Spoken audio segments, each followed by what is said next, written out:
जो ईपीएस का टेस्ट हुआ था वो निकालेंगे।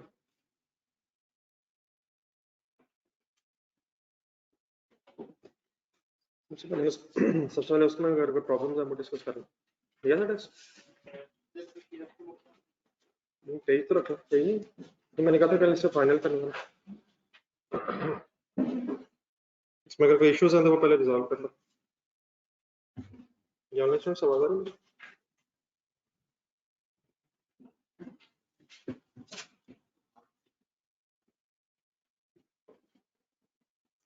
ये क्वेश्चन नंबर 2 जो था ये तो सही हो गया। IAS 20 वाला IAS 20 वाला जो थ्योरी का क्वेश्चन था कोई इशू तो नहीं इसमें। जानना करेक्शन भी रहती है आंसर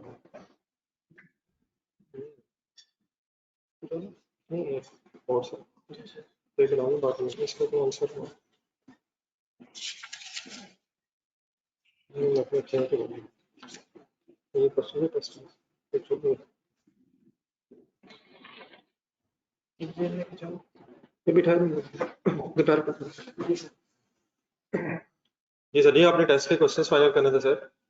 कहाँ है टेस्ट कहाँ है टेस्ट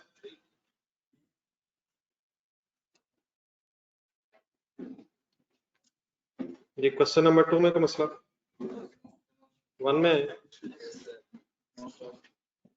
अटेम्प्ट होना चाहिए वैसे ये 1 भी इसमें सिर्फ फर्स्ट ईयर में 2021 देखा था 2021 में शेयर ऑप्शंस मौजूद है शेयर ऑप्शंस ढूंढना जरा 2021 के एंगल से कौन सा पॉइंट है पॉइंट नंबर 1 में ना पहले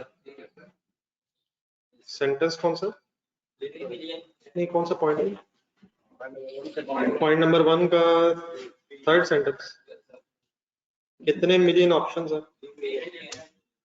एक्सरसाइज प्राइस क्या है नीचे पॉइंट नंबर 3 देखा average market price of ordinary shares during 2021 और 22 कितनी दी हुई 30 और 45 तो 2021 से मिला 2021 के एंगल से अगर देखेंगे ना तो ये जो शेयर ऑप्शंस है ये आउट ऑफ द मनी है वो क्यों मार्केट प्राइस कम है एक्सरसाइज प्राइस ज्यादा है अगर मार्केट प्राइस कम है तो इसका मतलब इसने एक्सरसाइज ही नहीं होना तो जरा पेज ढूंढना बुक का जरा जो जिस पेज पे वो एंटी डाइल्यूटिव की स्टोरी लिखी हुई थी page number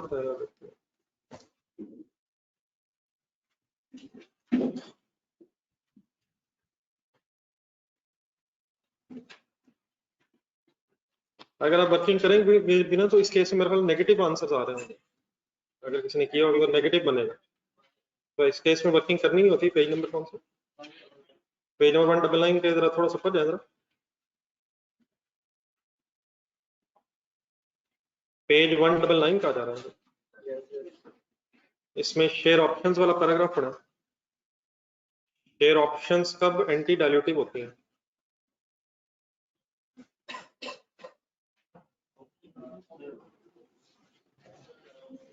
when market price is less than या more नहीं एंटी डाइल्यूटिव शेयर ऑप्शंस कब एक्सरसाइज होंगे जब मार्केट प्राइस ज्यादा हो तो उस केस में तो आप वर्किंग करते रहे वो तो फिर डाइल्यूटिव होती है लेकिन अगर मार्केट प्राइस कम है तो फिर ये एक्सरसाइज ही नहीं होंगी उस केस में पढ़ना ये लिखा होगा मैं पैराग्राफ तो सही बता रहा हूँ कौन सा पेज का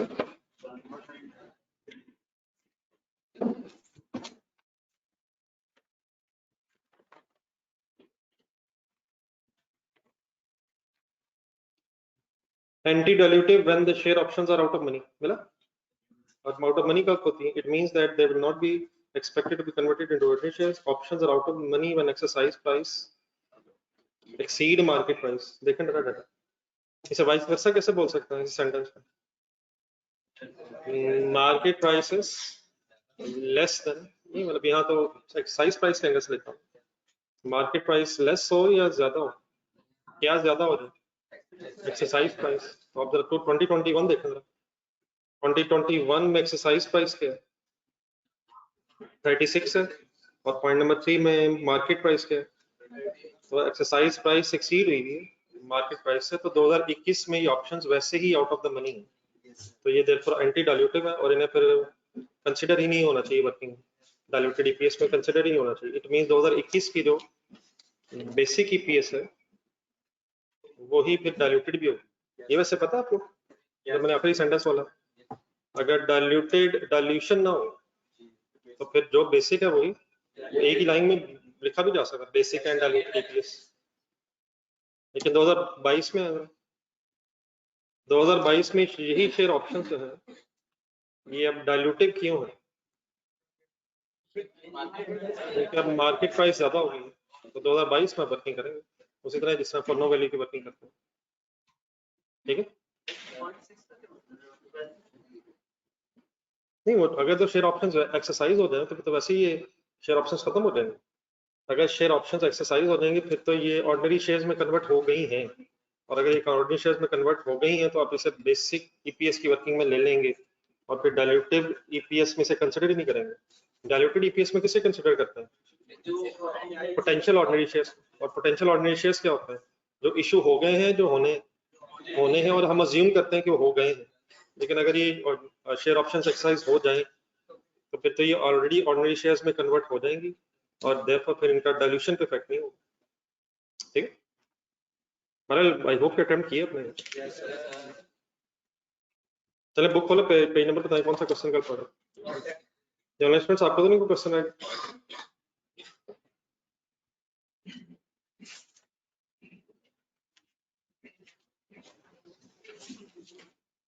पेज नंबर 21 10।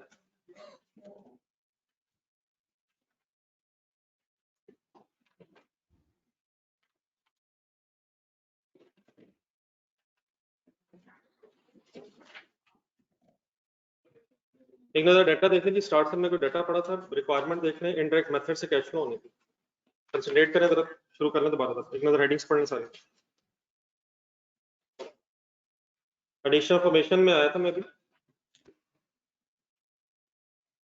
किस मेथड से कैश फ्लो बनानी है, किस साल की बनानी है, 2006, किस साल का कंपैरेटिव डाटा दिया हुआ है, 5 का ही है यार, और किसका होगा। चलिए पॉइंट नंबर 1 पे पढ़ते पढ़ते मेरे साथ फुल कंसंट्रेट कीजिएगा, एक दो वर्किंग के साथ कर लें, बाद में फिर इंशाल्लाह डिटेल में भी डिस्कस करते हैं क्वेश्चन। पॉइंट नंबर 1, क्वेश्चन सुनने और से आंसर देने की कोशिश करनी है। मेथड इस वक्त अपने जहन में रखना है, इनडायरेक्ट मेथड का स्टार्टिंग पॉइंट क्या होता है। पॉइंट नंबर 1 पढ़े, ये प्रॉफिट दिया हुआ है after tax, profit after tax में कैश फ्लो का, प्रॉफिट आफ्टर टैक्स का कैश फ्लो में कोई काम नहीं है। हाँ, यहाँ से हम प्रॉफिट बिफोर टैक्स तक कैसे जा सकते हैं, क्या प्रॉफिट आफ्टर टैक्स में से टैक्स लेस हो गया होगा, तो हम रिवर्स वर्किंग करके बिफोर टैक्स निकाल सकते हैं। इसका एज इट इज से कुछ नहीं होना, लेकिन यहाँ से शायद प्रॉफिट बिफोर टैक्स की वर्किंग हो जाएगी। Full concentration. Point number 2, income tax expense during the year,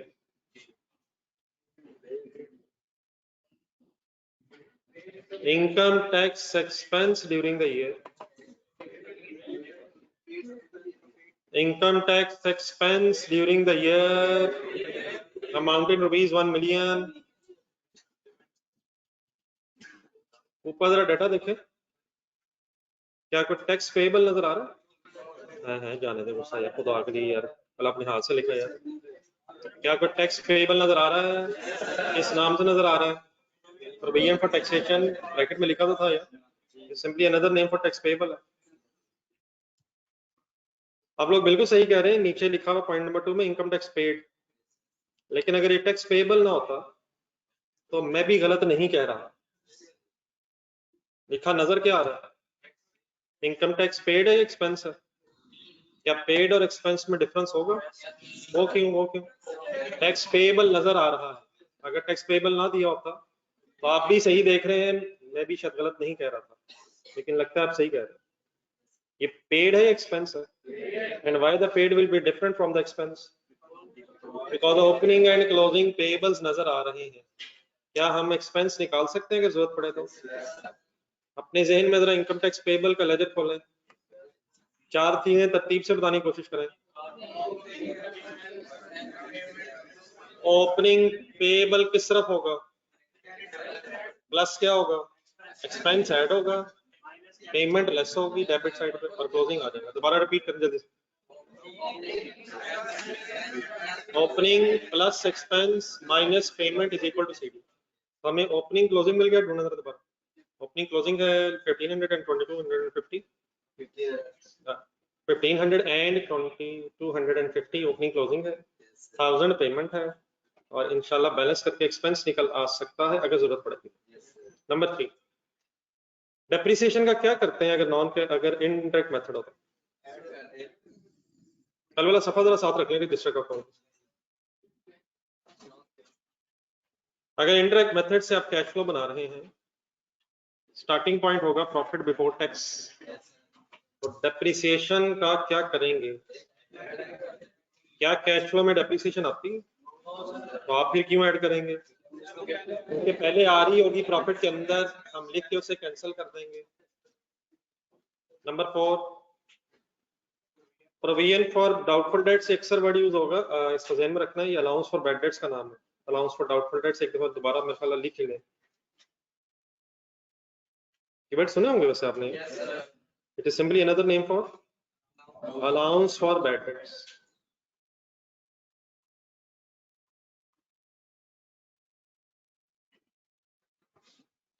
वो कहता है allowance for bad debts means provision for bad debts at the end of the year amounting to rupees underlying 5% of the closing balance of the trade receivables.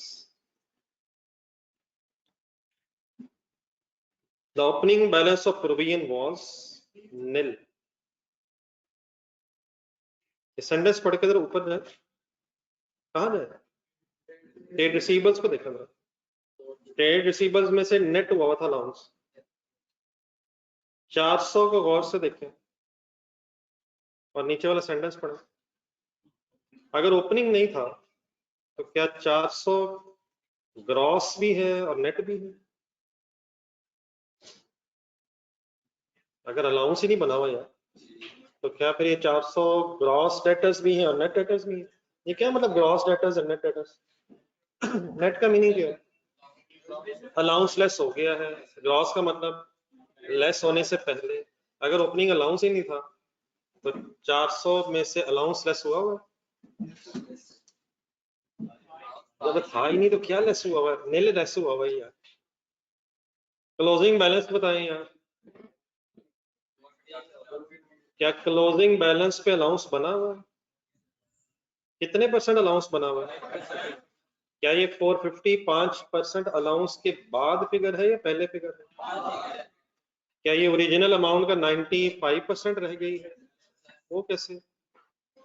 5% less हुआ हुआ। अगर allowance का rate 7% होता तो ये 97% रह जानी थी। अगर अलाउंस का रेट 4% होता तो अलाउंस लेस होके नेट डेटर्स दिए। अब जब भी कभी, गौर से मेरे वर्ड सुनिएगा, जब भी कभी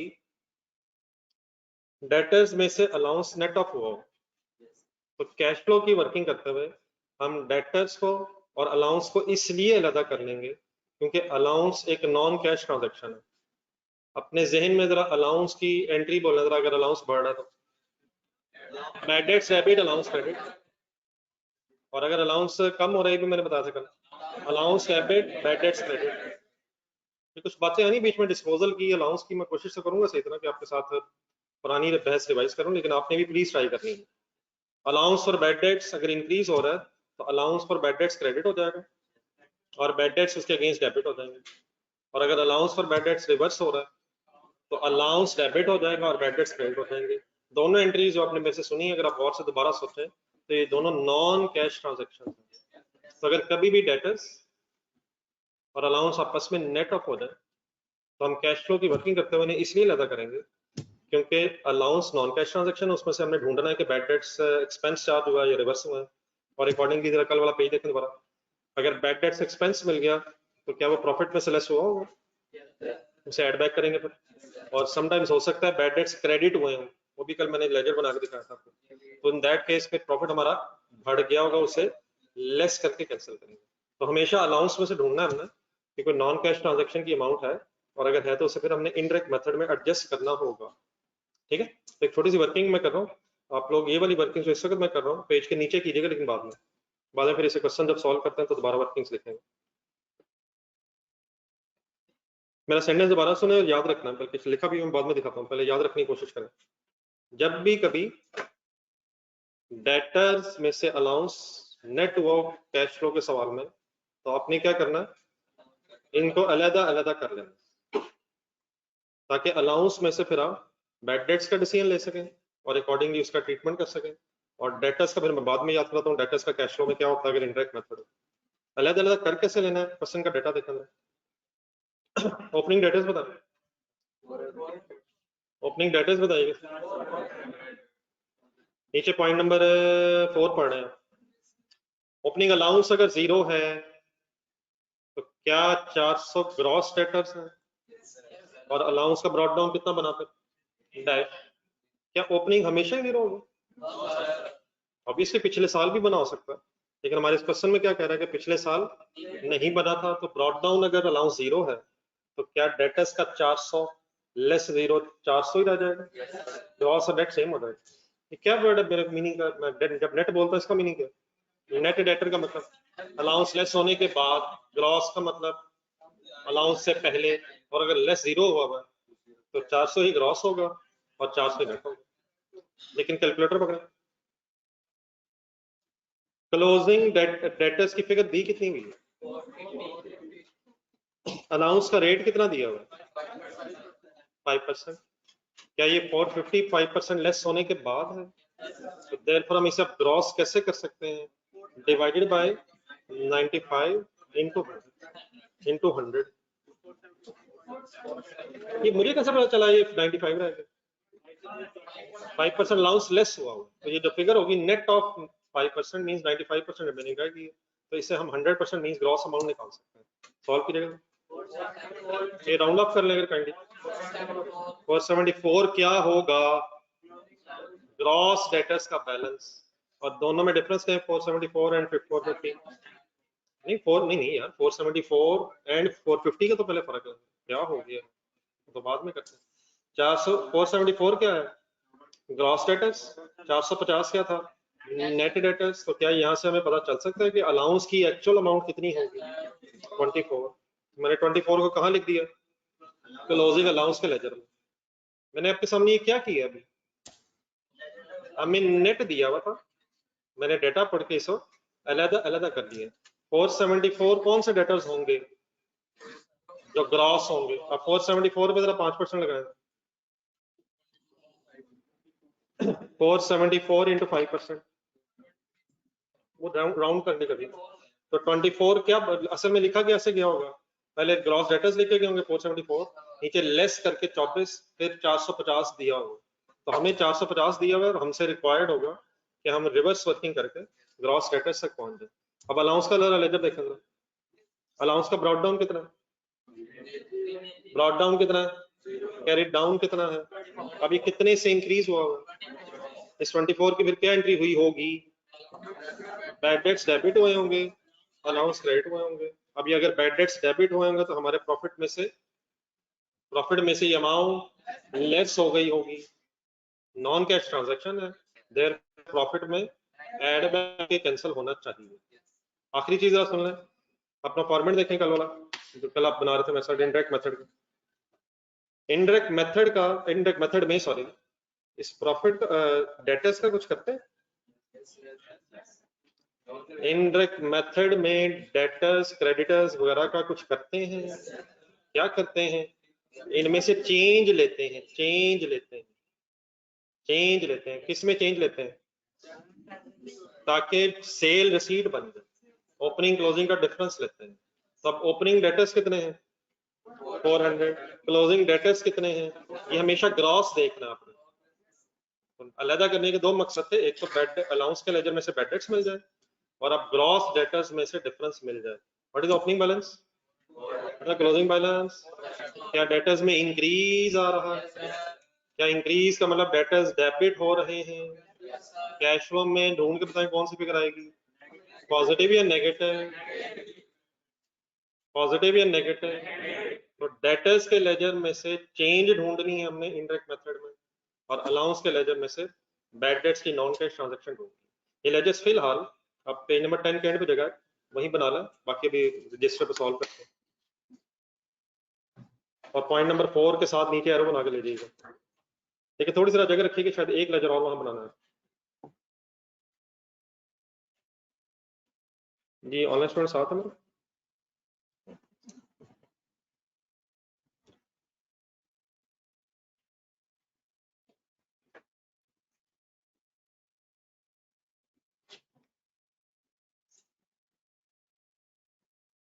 जी ऑनलाइन स्टूडेंट साथ है मेरे।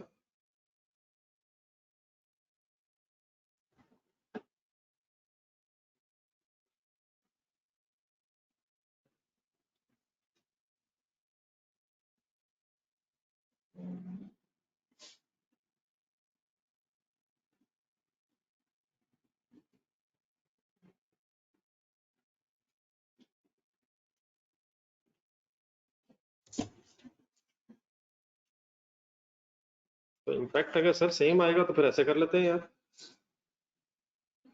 क्या ख्याल है मैं सर? अगर इम्पैक्ट सेम आएगा तो फिर ऐसे करने में क्या हर्ज है? नॉन कैश ट्रांजैक्शन अलग दिखानी है और ग्रॉस चेंज अलग प्रेजेंट करनी है। नेट इफेक्ट ठीक नहीं होना चाहिए। आपने जब ये बात की है, इंशाल्लाह एक दो दिन और जरा गुजर जाने दें, मैं आपको सवाल एक दिखाऊंगा। नेट इफेक्ट सही होने का मतलब हरगिज सही नहीं है, या हरगिज ये नहीं कि कैश फ्लो ठीक है। तो कैश फ्लो में नॉन कैश ट्रांजैक्शन अलग और चेंजेस इन वर्किंग कैपिटल अलग। ये सेंटेंस किसी को पता जो मैंने बोला चेंजेस इन वर्किंग कैपिटल? सुना है सर? चेंजेस का मीनिंग क्या होता है? तब्दीली या इंक्रीज या decrease. Working capital, current assets, current liabilities. मेरी तरह उधर देख के बोले कौन से 5 हेड्स की यहाँ बात हो रही है जो अपने चेंजेस रिसीट्स पेमेंट्स बनाने के लिए? डेटर्स। डेटर्स क्यों लिखते हैं, क्यों लिखते हैं? सेल रिसीट बने, सेल रिसीट बने। Stock, cost of sale, purchase बने। क्रेडिटर्स, पेमेंट, परचेज पेमेंट बने। और एक्सपेंसेस प्रीपेड या पेबल्स इसलिए लिखते हैं ताकि एक्सपेंसेस पेमेंट। हिम्मत नहीं करते आप लोग। पॉइंट नंबर 2 पढ़ना जरा नेक्स्ट पेज पे आके। Note number 2, if the figure of debtors given in question, given in statement of financial position is net of allowance for bad debts, doubtful debts, then prepare separate workings for gross debtors and allowance for doubtful debts. From allowance account, find out bad debts for the year, and difference in gross debtors should be presented in working capital changes if कौन सा method is used? Indirect method is used. ठीक है, मैं जो हमने किया शायद मुझे लिखा भी हो। Then आगे point number 5, बाकी how to present the figures, finally how to prepare the cash flow इंशाल्लाह भी शुरू करते हैं। पहले क्वेश्चन आप कंप्लीट करें। जी number 5, 48,000 shares were issued during the year at a premium of 2.5 rupees per share. Face value of the company share is 10 का share कितने पे इशू हुआ है? 2.5 पे, और 2.5 लिखा हुआ है। लेकिन मेरा ख्याल बहुत दफा होगी ये बात। एक शेयर कितने पे इशू है? कितने शेयर इशू हुए? क्या एंट्री हुई होगी? कैश डेबिट कितने से? 48,000। कैलकुलेटर अलाउड है? 48,000 इंटू इंटू इंटू 6,00,000 में लिख रहा हूँ, पर 1000 में डाटा है। डबल एंट्री पूरी करवाएं। शेयर कैपिटल क्रेडिट कितने से? शेयर कैपिटल क्रेडिट कितने से? हमेशा फेस वैल्यू से। और शेयर प्रीमियम क्रेडिट कितने से? 1,20,000 से। जी सर मिट गया सर, अब देखा तो सही। जी समझ आ गई एंट्री? ये नोट करें इसके साथ, राइट साइड पे नोट कीजिएगा जगह बनाते हैं। ये सारा खेल डेबिट क्रेडिट का है और सारे स्टैंडर्ड्स मिक्स होके आने हैं, कभी कुछ और कभी कुछ और।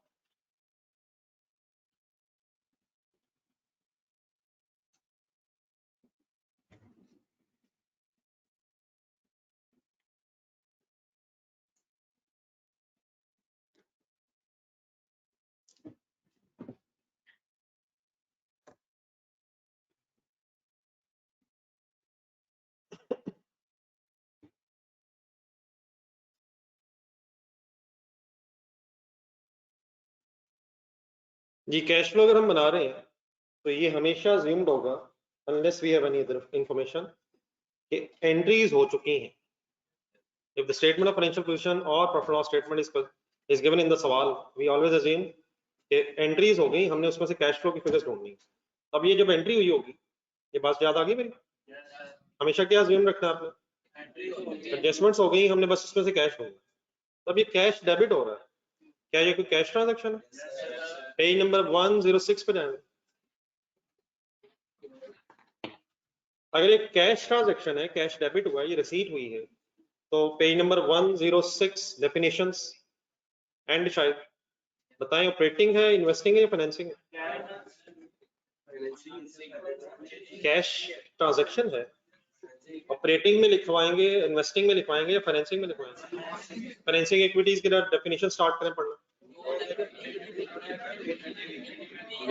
चेंजेस इन इक्विटी पे रुक रहे हैं, शेयर कैपिटल में इजाफा होगा, तो फाइनेंसिंग एक्टिविटीज में मुझे पॉजिटिव लिखवाएंगे या negative लिखवाएंगे?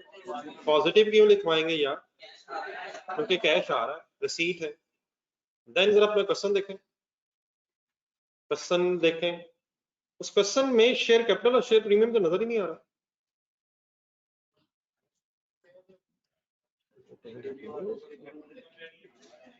Share capital share premium नजर ही नहीं सवाल में आ रहा है या नहीं आ रहा? इक्विटी की हेडिंग में होगा ना यार। लास्ट लाइन देखें जरा, इक्विटी में क्या क्या आ जाता है? अलग लेजर्स भी नजर आ सकते थे, लेकिन एग्जामिनर ने आपको अलग हेडिंग बताने की बजाय कहाँ बैलेंस इकट्ठा करके बताया हुआ है। इस इक्विटी के अंदर शेयर कैपिटल भी होना चाहिए, प्रीमियम भी होना चाहिए, रिटेन्ड अर्निंग्स वगैरह भी, और सरप्लस भी इसमें मौजूद है, वो बताया हुआ है। ठीक है, तो व्हाट इज द पूरी डबल एंट्री? कैश डेबिट हुआ हुआ है और शेयर कैपिटल और शेयर प्रीमियम क्रेडिट है। कैश फ्लो के एंगल से ये एक कैश ट्रांजैक्शन है जो फाइनेंसिंग एक्टिविटीज में पॉजिटिव फिगर है। चलो आगे, एनी कंफ्यूजन? पॉइंट नंबर आगे 6, markup simply another name for interest. Interest expense during the year, interest expense during the year, interest expense during the year amount rupees 5 lakh. Interest expense, interest expense थोड़ा सा ऊपर जाए, point number 2 में भी हमारा खिलाफ हुआ था। पॉइंट नंबर 2 में आप क्या पढ़ रहे थे, मैं क्या बोल रहा था? पेड पढ़ रहे थे, मैं एक्सपेंस बोली जा रहा था। वहां आप क्यों ठीक थे? वहां टैक्स पेबल नजर आ रहा था। ऊपर जाके ढूंढे, ऊपर जाके ढूंढे, कोई इंटरेस्ट पेबल भी नजर आ रहा है। तो क्या आप भी सही पढ़ रहे हैं और मैं भी सही बता रहा हूँ? क्या ये पेड है, लेकिन क्या यही एक्सपेंस भी होगा? क्या रीजन है यार? क्योंकि ओपनिंग क्लोजिंग डेटर्स का बैलेंस नहीं है, ओपनिंग क्लोजिंग इंटरेस्ट पेबल नहीं नजर आ रहा, जिसकी वजह से ये जो पेड है यही एक्सपेंस भी होगा। कल वाला फॉर्मेट देखते हैं, बल्कि कल वाले फॉर्मेट से एक सवाल पीछे जाएगा। क्या इंटरेस्ट एक्सपेंस और इंटरेस्ट पेड का इनडायरेक्ट मेथड में कुछ होता है?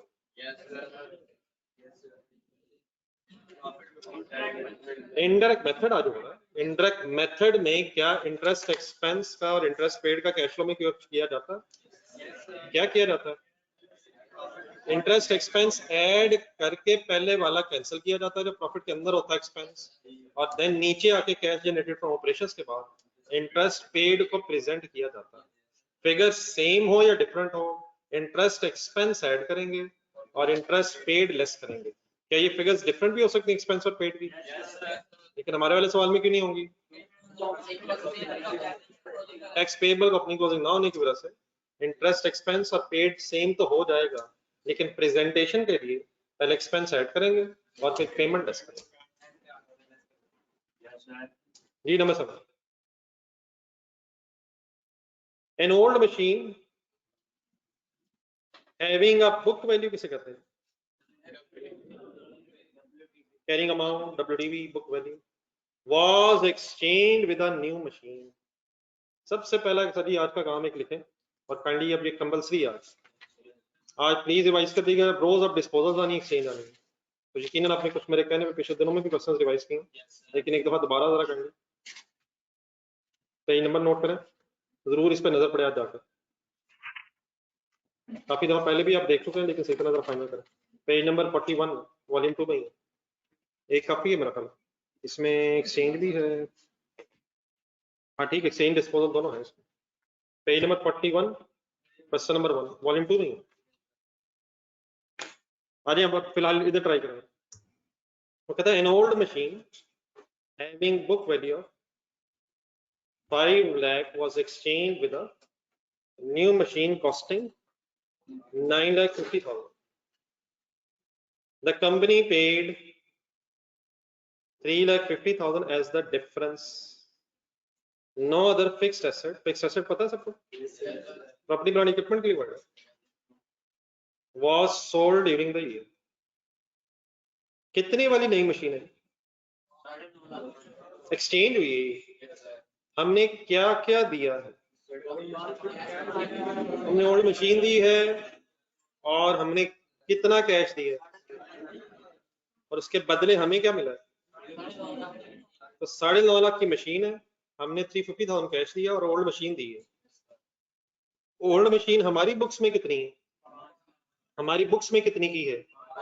इसकी एक एंट्री बनवानी है आपको, बाकी छोड़े, बस सिंपल एक एंट्री बनवानी। न्यू मशीन कितने से डेबिट? थाउजेंड्स में लिखूंगा 950। ओल्ड मशीन कितने से क्रेडिट? मेरी तरफ जरा देख के बताएं, क्या नई मशीन की एडिशन और ओल्ड मशीन की डिस्पोजल की स्टोरी? पुरानी जा रही है, उसकी डिस्पोजल रिकॉर्ड होनी है, और जो नई मशीन है उसकी एडिशन रिकॉर्ड होनी है। पुरानी जो मशीन है उसकी डिस्पोजल या तो कॉस्ट पे होगी या WDV पे होगी। ये खास तौर पे रिवाइज करना पेज नंबर 41 पे, और इस तरह गुस्से से कल नहीं देखना। और अगर आप भी देखेंगे तो मैं भी देख तो नहीं सकूंगा, आप ज्यादा गुस्से से देखते हैं। गुस्से वाली बेटा बहस नहीं है, पहले प्लीज अब याद होना चाहिए। आपने कौन सी फिगर भी मुझे बताइए जब मैंने पूछा ओल्ड मशीन कितने से क्रेडिट? आपने मुझे 5 लाख बताया। आपने मुझे 5 लाख क्या बताया? WDV आपने बताई। आपने बिल्कुल सही बताया है। आपने मुझे WDV से क्यों क्रेडिट एसेट करवाया? क्योंकि जरा कल वाली बात रिवाइज करें, ऊपर जाए डेटा में, ऊपर जाए, ऊपर जाए। क्या हमें इस डेटा में property plant and equipment cost पे दिया हुआ? अगर ये कॉस्ट पे दिया होता तो हमारी डिस्पोजल फिर कॉस्ट पे रिकॉर्ड होनी थी और एक्यूमुलेटेड एप्रिसिएशन अलग फिर डेबिट होनी थी। हमें कैसे पता चला कि प्रॉपर्टी प्लांट इक्विपमेंट कॉस्ट पे WDV पे? एक्यूमुलेटेड एप्रिसिएशन अलग नजर नहीं आ रही, देयरफॉर ये WDV होगी। और आपने बिल्कुल सही बोला है, ये ओल्ड मशीन इस क्वेश्चन में WDV पे ही क्रेडिट होनी है, लेकिन अगर क्या अलहदा हो तो फिर कॉस्ट पे क्रेडिट होनी है। अगर एक्यूमुलेटेड एप्रिसिएशन अलहदा हो तो फिर ये एसेट, ओल्ड एसेट कॉस्ट पे क्रेडिट होगा और एक्यूमुलेटेड एप्रिसिएशन भी उसकी ढूंढ के डेबिट होगी from the date of purchase up to the date of disposal. Cash कितना जा रहा है? एक कंपाउंड एंट्री लिख रहा हूँ। अच्छा, इसमें अब डिस्पोजल अकाउंट्स भी बनते हैं, कंपाउंड एंट्रीज भी हो जाती हैं। याद आ जाएगा कुछ? तो मैं सही रहा, रिवाइज करें जरा अपने रजिस्टर, लेकिन आपको फर्स्ट वाला तो नहीं होना। अगर है तो अपने, अगर अब नहीं भी है ठीक है, अपने फर्स्ट पेजेस ढूंढने जाके, जब डिस्पोजल पहले जो चैप्टर हुआ था रिवैल्यूएशन से पहले, घर जाके ढूंढेगा। इस वक्त फायदा नहीं है। सेंटर में लाइनें लगती रही हैं, no separate ledger, separate ledger, तो कम से कम एंट्रीज एक नजर जरूर रिवाइज करना और साथ ही क्वेश्चन का डाटा अच्छी तरह देख के। और ये फिर इसमें जो डेप्रिसिएशन का इशू होता है, अगर रिड्यूसिंग बैलेंस मेथड हो, ओपनिंग WDV लेस वो, तो ये सारी चीजें इकट्ठी भी आ रही है और अच्छा तरह रिवाइज भी हो रही है। तो मैं कंपाउंड एंट्री लिख रहा हूँ जिसमें शायद फिर बैलेंसिंग फिगर गेन लॉस भी आ जाती है। कैश कितना आ रहा? 350 आ रहा, जा रहा? कितना जा रहा है?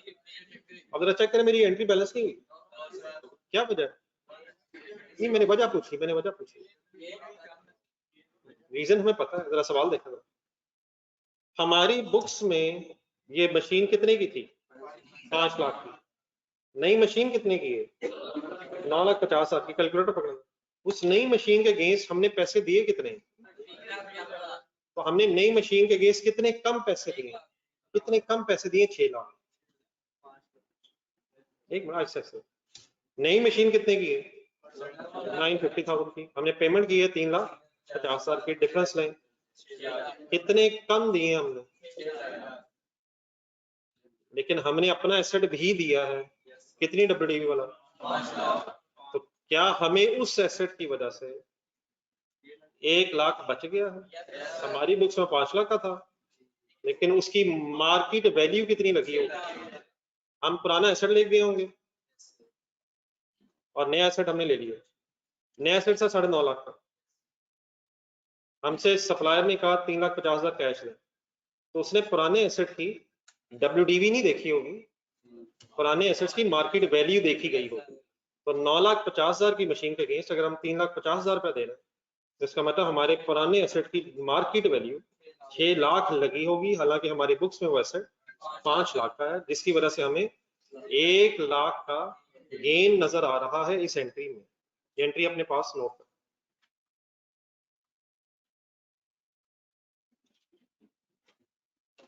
तो ठीक है, कैश फ्लो अपनी जगह एक अलग टॉपिक तो है, लेकिन सारे स्टैंडर्ड्स इसके अंदर मिक्स हो सकते हैं बड़े आराम से।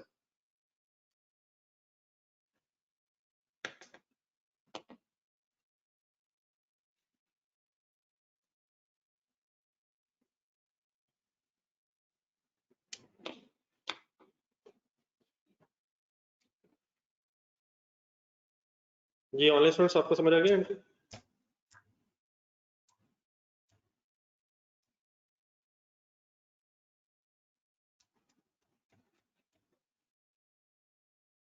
जी अब इस एंट्री के इफेक्ट्स क्या होंगे? हाँ जी, ये नहीं एक एक करके शुरू करते हैं। नोट कर लिए? नहीं नहीं, एक minute. New machine debit means property plant equipment के लेजर में ये फिगर डेबिट साइड पे आ जाएगी, आई होगी चले कल। Old machine credit means 500 credit side पे आया होगा। कैश फ्लो देने वाला है, कैश क्रेडिट हो रहा है। कैश क्रेडिट का मतलब पेमेंट हो रही है। कितनी पेमेंट हुई है? 3,50,000। 350 पेमेंट हुई है। ये जो पेमेंट है किसके अगेंस्ट हुई है? एसेट के अगेंस्ट हुई है। दोबारा पेज नंबर 106 ढूंढो। ये पेमेंट ऑपरेटिंग है, इन्वेस्टिंग है, फाइनेंसिंग है? ये बिल्कुल ठीक है बेटा, बिल्कुल ठीक है। ये 3,50,000 की पेमेंट हुई है acquisition of non current assets, ऐसे ही है सर? तो देयरफॉर ये 350 आप मुझे किस एक्टिविटी में लिखवाएंगे? इन्वेस्टिंग में लिखवाएंगे, पॉजिटिव लिखवाएंगे, नेगेटिव लिखवाएंगे? नेगेटिव लिखवाएंगे क्योंकि पेमेंट हो रही है। आखिरी चीज आगे गेन। कल वाला पेज सामने रख के रजिस्टर करो। हिम्मत करें जमाने, हिम्मत करो। गेन से हमारा प्रॉफिट बिफोर टैक्स बढ़ गया होगा, कैश फ्लो लेकिन गेन्स के लिए नहीं बनती, लॉसेस के लिए भी नहीं बनती, रिसीट्स एंड पेमेंट्स के लिए बनती है। तो क्या इस गेन को कैंसिल करना होगा जो प्रॉफिट में शामिल है? गेन को प्लस कर देंगे, प्लस पहले हो गया होगा, हमें कैंसिल करने के लिए उसे लेस करना होगा ऑपरेटिंग एक्टिविटीज में आके। ठीक है, लास्ट नेक्स्ट पॉइंट। ये ऐड करेंगे गेन या लेस करेंगे? फाइनल माइनस क्यों करेंगे? गेन तो प्लस होता है। हो गया होगा, और गेन से हमें कंसर्न नहीं है कैश फ्लो में, माइनस करके उसका इफेक्ट कैंसिल कर देंगे प्रॉफिट के अंदर। नंबर 8, क्योंकि सर ये नहीं सर, कैश का तो मैंने नहीं कहा यार, 100 का जो गेन है ये तो गेन तो प्रॉफिट एंड लॉस में आता है, गेन तो कैश नहीं है यार। 3,50,000 कैश है यार, क्या कर रहा है? 3,50,000 रुपया हम पेमेंट के तौर पे अपनी इन्वेस्टिंग एक्टिविटीज में दिखाएंगे, और जो एसेट बेच के जो एक्सचेंज करके गेन हुआ ना, तो ये जो अकाउंटिंग का गेन है प्रॉफिट लॉस में आ गया। तो अब कैश फ्लो में गेन्स दिखाने की तो कोई सेंस नहीं हो, तो ऑलरेडी दिखा चुके हैं हम। अब कैश फ्लो में सिर्फ हमने कैश इनफ्लोज और आउटफ्लोज दिखाना है। तो गेन कैश इनफ्लो आउटफ्लो नहीं है, 3.5 लाख रुपया कैश आउटफ्लो है, वो बस प्रेजेंट कर देंगे। गेन हम कहाँ दिखा चुके हैं? तो शेयर होल्डर्स को दिखा दिया हुआ है। अब हम शेयर होल्डर्स को रिसीव्स और पेमेंट्स की इंफॉर्मेशन अलग देना चाहते हैं। मिक्स तो नहीं ना होना चाहिए, गेन भी और कैश भी। गेन कहाँ आ चुका है और कैश कहाँ आएगा, कैश फ्लो, तो अलग अलग चीजें हैं। ये नंबर 8, इंटेंजिबल्स की बहुत ज्यादा डिटेल की जरूरत नहीं है, लेकिन जितने जितने आते हैं इतना इतना बस आइडिया होना चाहिए आपको। देखिए इंटेंजिबल्स आर अमोर्टाइज, डेप्रिसिएशन के लिए वर्ड है, डेप्रिसिएशन का ही एक और नाम अमोर्टाइजेशन है अगर इंटेंजिबल एसेट। तो intangibles are amortised at 35% of book value underline करना, 35% ऑफ बुक वैल्यू। हाँ जी, WDV का 35%। तो कहते हैं इंटेंजिबल एसेट्स जो हैं वो WDV का 35% अमोर्टाइज होते हैं। ठीक है, अब दोबारा ऊपर जाए जरा, क्वेश्चन में कहीं इंटेंजिबल्स ढूंढना है। छोटी छोटी चीजें सही सेट होनी चाहिए पहले, कोशिश मेरी यही है। क्या ये amortisation for the year charge हो गई होगी? हमने प्रॉफिट एंड लॉस स्टेटमेंट और कैश और स्टेटमेंट ऑफ फाइनेंशियल पोजीशन नहीं बनानी, हमने बनी हुई स्टेटमेंट ऑफ फाइनेंशियल पोजीशन से अपनी फिगर्स ढूंढनी कैश फ्लो की। तो amortisation should have already been recorded, means से जरा इंटेंजिबल के फिगर्स ढूंढना जरा। 1200 और 1000 एंड 1200 अपनी क्लोजिंग एंगल से अगर क्या ये इंटेंजिबल्स इस वक्त WDV पे आ रहे हैं? क्यों? क्योंकि इनकी क्यूमुलेटेड अमोर्टाइजेशन नजर नहीं आ रही। इट मींस जरा 1200 को गौर से देखें दोबारा। क्या 1200 जो है ये 35% अमोर्टाइजेशन के बाद है? एक लेजर और देखें, बाद में बनाइएगा।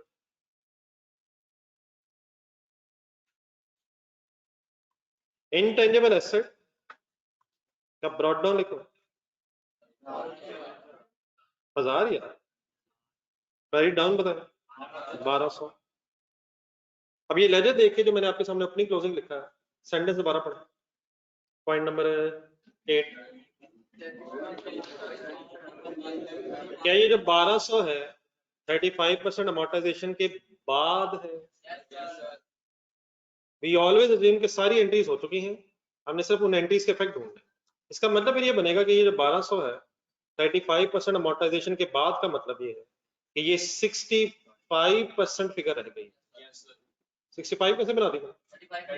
100 माइनस 35 कर देना, इतने का कॉम्पोनेंट होना चाहिए उसे। 100 में से 35 अगर माइनस करें, ऊपर एक अलाउंस का रेट आया था ना, जिस तरह मैंने क्या कहा था, अलाउंस 5% नेट हुआ हुआ है, तो 5% के बाद 95 रह गए। तो उसी तरह अगर 35% अमोर्टाइजेशन है तो देन ये फिगर 35% लेस होने के बाद 65% रह गई। तो क्या हम अमोर्टाइजेशन तक पहुंच सकते हैं?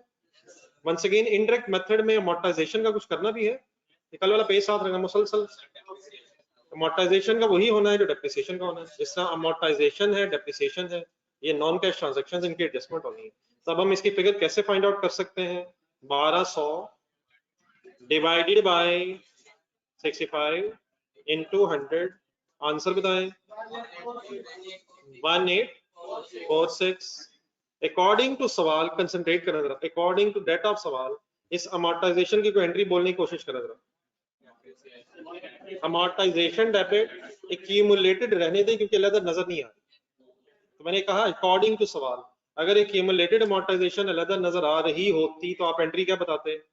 अमोर्टाइजेशन डेबिट और एक्यूमुलेटेड अमोर्टाइजेशन क्रेडिट, क्योंकि वो अलग नजर नहीं आ रही, इसलिए जिस तरह डेप्रिसिएशन एसेट अकाउंट में भी जाती है, अगर एसेट अकाउंट WDV पे हो, तो इसी तरह अमोर्टाइजेशन की एंट्री क्या बनेगी? तो मैंने अमोर्टाइजेशन इसी लेजर में क्यों लिख दी है? क्योंकि एक्यूमुलेटेड अमोर्टाइजेशन का लेजर अलग नहीं बना हुआ। क्या फिगर है? 1846। अब जरा एक सेकंड, वैसे तो मैं ये बात अभी जो मैं अभी करने लगा हूं बाद में बताता हूँ, लेकिन अगर मैं ये अमोर्टाइजेशन यहाँ लिखूं तो सही जगह लिखी मैंने। अमोर्टाइजेशन तो डेबिट नहीं होता है, एसेट क्रेडिट होता है। अब अगर इस लेजर को हम बैलेंस करने, एक मिनट कैलकुलेटर पकड़ना, इस लेजर को ये फिगर लिखने के बाद अगर बैलेंस करें तो किस साइड पे डिफरेंस आ रहा है? कितना आ रहा है? कितना आ रहा है? 2046 क्या आ रहा है? एक डेबिट अमाउंट आदमी, क्रेडिट बैलेंस नहीं। अभी बैलेंसेस हम लिख चुके हैं, ओपनिंग भी पता चल गया, क्लोजिंग भी पता चल गया, ये अब डेबिट साइड पे डिफरेंस आ रहा है। क्या इस अमाउंट से इंटेंजिबल एसेट्स बढ़े हैं? क्या इस अमाउंट से इंटेंजिबल एसेट बढ़े हैं? क्या इस अमाउंट से इंटेंजिबल एसेट बढ़े हैं? तो फिर ये हम एडिशन तक भी पहुंच सकते हैं। वैसे ये मुझे फिगर्स तो सही नहीं मुझे लग रहा। अच्छा सॉरी, मैंने 100 से मल्टीप्लाई कर दिए। अच्छा 100 से अगर मल्टीप्लाई किया तो ये क्या है मेरे पास? नहीं एक मिनट दोबारा जरा कैलकुलेटर पढ़ो। 1200 डिवाइड बाय 65, सॉरी मैंने फिगर सही नहीं किया। अच्छा मैंने अगर इनटू 100 किया है तो ये 100 करने से मेरे पास क्या आया था? मेरे पास वो WDV आई थी जो अमोर्टाइजेशन से पहले थी। हालांकि मुझे फाइंड आउट क्या करना था, 35 या 100। अगर मैंने 100 निकाला भी है तो मुझे उसका 35 अब करना है। तो आप एक सेकंड, आप 2-3 दफा वर्किंग करने से इतना 1200 डिवाइड बाय 65 करें और पहले इंटू 100 ही करें दोबारा।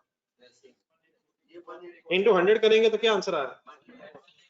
अब इंटू 100 करने से आपके पास वो WDV आई है जो अमोर्टाइजेशन से पहले थी। अब इसका जरा 35% करें। ये 646 अब क्या है?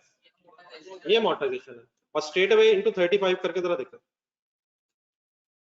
1200 डिवाइड बाय 65 इंटू 35। तो मैंने क्या मिस्टेक की थी बता सकता हूँ? मैंने WDV का अमोर्टाइजेशन कह दिया, हालांकि अमोर्टाइजेशन का रेट 100% नहीं था, वो 35%। अब क्लियर है प्लीज? तो what is the final answer? और 646 की बेस पे सॉरी कीजिएगा, 846 है। तो ये 846 अब क्या आ जाएगा? इंटेंजिबल्स में एडिशन आ जाएगी। कोई एंट्री ट्राई करेंगे इसकी तरफ? सारा खेल डबल एंट्रीज का निकल रहा। इंटेंजिबल्स डेबिट और कैश क्रेडिट। इंटेंजिबल्स का कोई पेबल नहीं है, सवाल देखो। इंटेंजिबल्स की किसी पेबल की इंफॉर्मेशन नहीं है।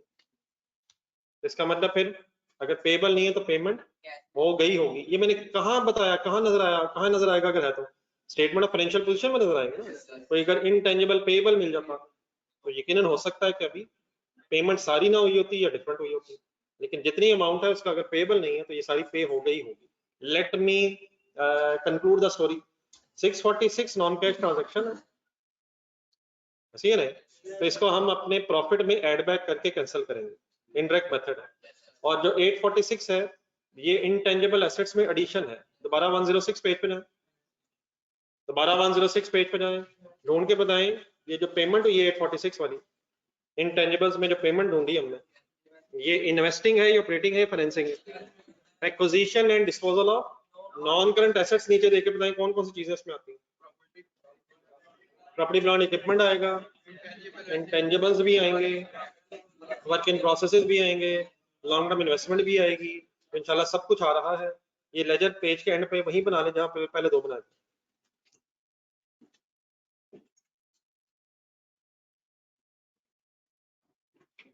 जी उमैर साहब, आपको बड़ा कैसे पता चला कि 1000 ही डेप्री अमोर्टाइज हुआ इस साल? 1000 ही सिर्फ अमोर्टाइज हुआ होता तो फिर तो 35% मीन्स 350 बनना था। अब क्लोजिंग बैलेंस 1200 है, तो अगर 1000 अमोर्टाइज हुआ होता तो फिर क्लोजिंग बैलेंस 1200 नहीं हो सकता। 1200 अगर क्लोजिंग बैलेंस है तो उससे पता ये चला है कि कुछ एडिशन भी है, और जो उसने कहा है वो अप्लाई करेगा। उसने कहा बुक वैल्यू का 35%। तो अब क्योंकि अमोर्टाइजेशन चार्ज हो गई है और बुक वैल्यू हमें पता है कि अब साल के एंड में 1200 है, वो तो पिछले साल के एंड की बात हो रही है, तो हमने तो अब इस साल की अमोर्टाइजेशन फाइंड आउट करनी है। तो अमोर्टाइजेशन सिर्फ ओपनिंग पे नहीं, इस साल की एडिशन पे भी चार्ज हुई होगी। तो अगर आप ऐसे वर्किंग करना चाह रहे हैं तो अब 1000 इंटू 35% करें और 846 भी 35% होगा। क्या एडिशंस की भी फिर अमोर्टाइजेशन चार्ज होगी? तो अगर आपने ऐसा करना है तो 1846 इंटू 35% करें।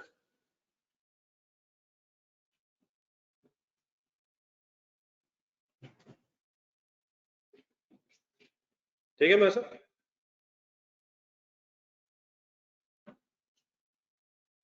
लेकिन हमारे पास 846 नहीं है, हमें रिवर्स जाना पड़ रहा है क्योंकि हमें नहीं पता कि एडिशंस भी हैं या नहीं। हमें सिर्फ ये पता चला कि अमोर्टाइजेशन 35% ऑफ बुक वैल्यू है, जिससे हमें ये पता चला कि बुक वैल्यू जो हमारी है वो इस साल की जो बुक वैल्यू है वो अमोर्टाइजेशन के बाद 65% रह गई होगी। तो पहले मैंने अमोर्टाइजेशन फाइंड आउट कर ली और फिर लेजर बना के या लेजर बैलेंस करके करें, हम बैलेंसिंग फिगर भी निकाल सकते हैं। तो एग्जामिनर करता ये है इन क्वेश्चंस में कि कुछ डाटा दे देता है, बाकी अभी इंशाल्लाह देखिएगा कि मिसिंग फिगर्स हम कैलकुलेटर पे सॉल्व कर दिया करेंगे। बना लीजिए लगे जी, लास्ट पॉइंट पढ़े।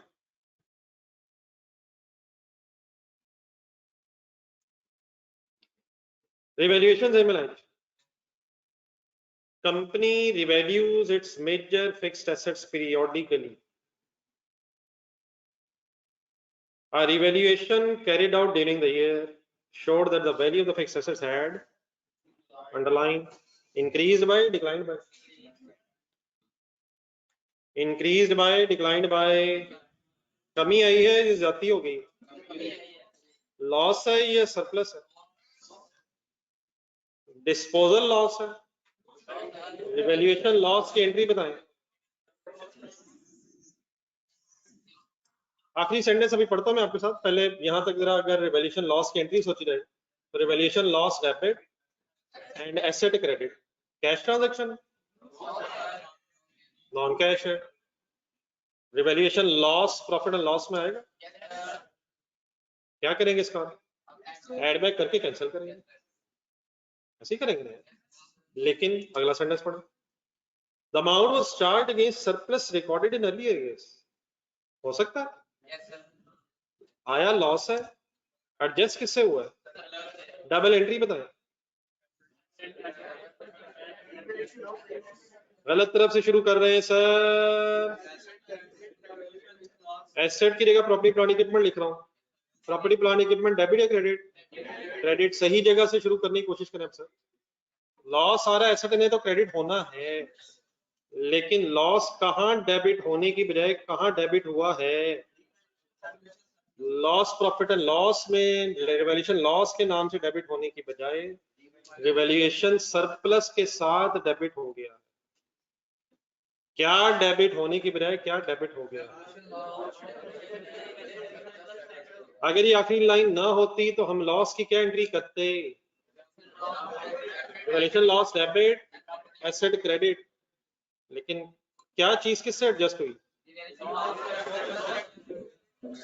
Any confusion in entry. तो सही जगह से शुरू करें इंशाल्लाह बन जाएगी। अगर सरप्लस आ रहा है तो एसेट डेबिट, लॉस आ रहा है तो एसेट क्रेडिट, बाकी देख लेंगे कि अगर फर्स्ट टाइम है तो लॉस डेबिट होना था, और अगर सरप्लस से एडजस्ट हुआ तो सरप्लस डेबिट। लिखे पहले एंट्री लिखें, फिर इसको सोचते हैं दोबारा।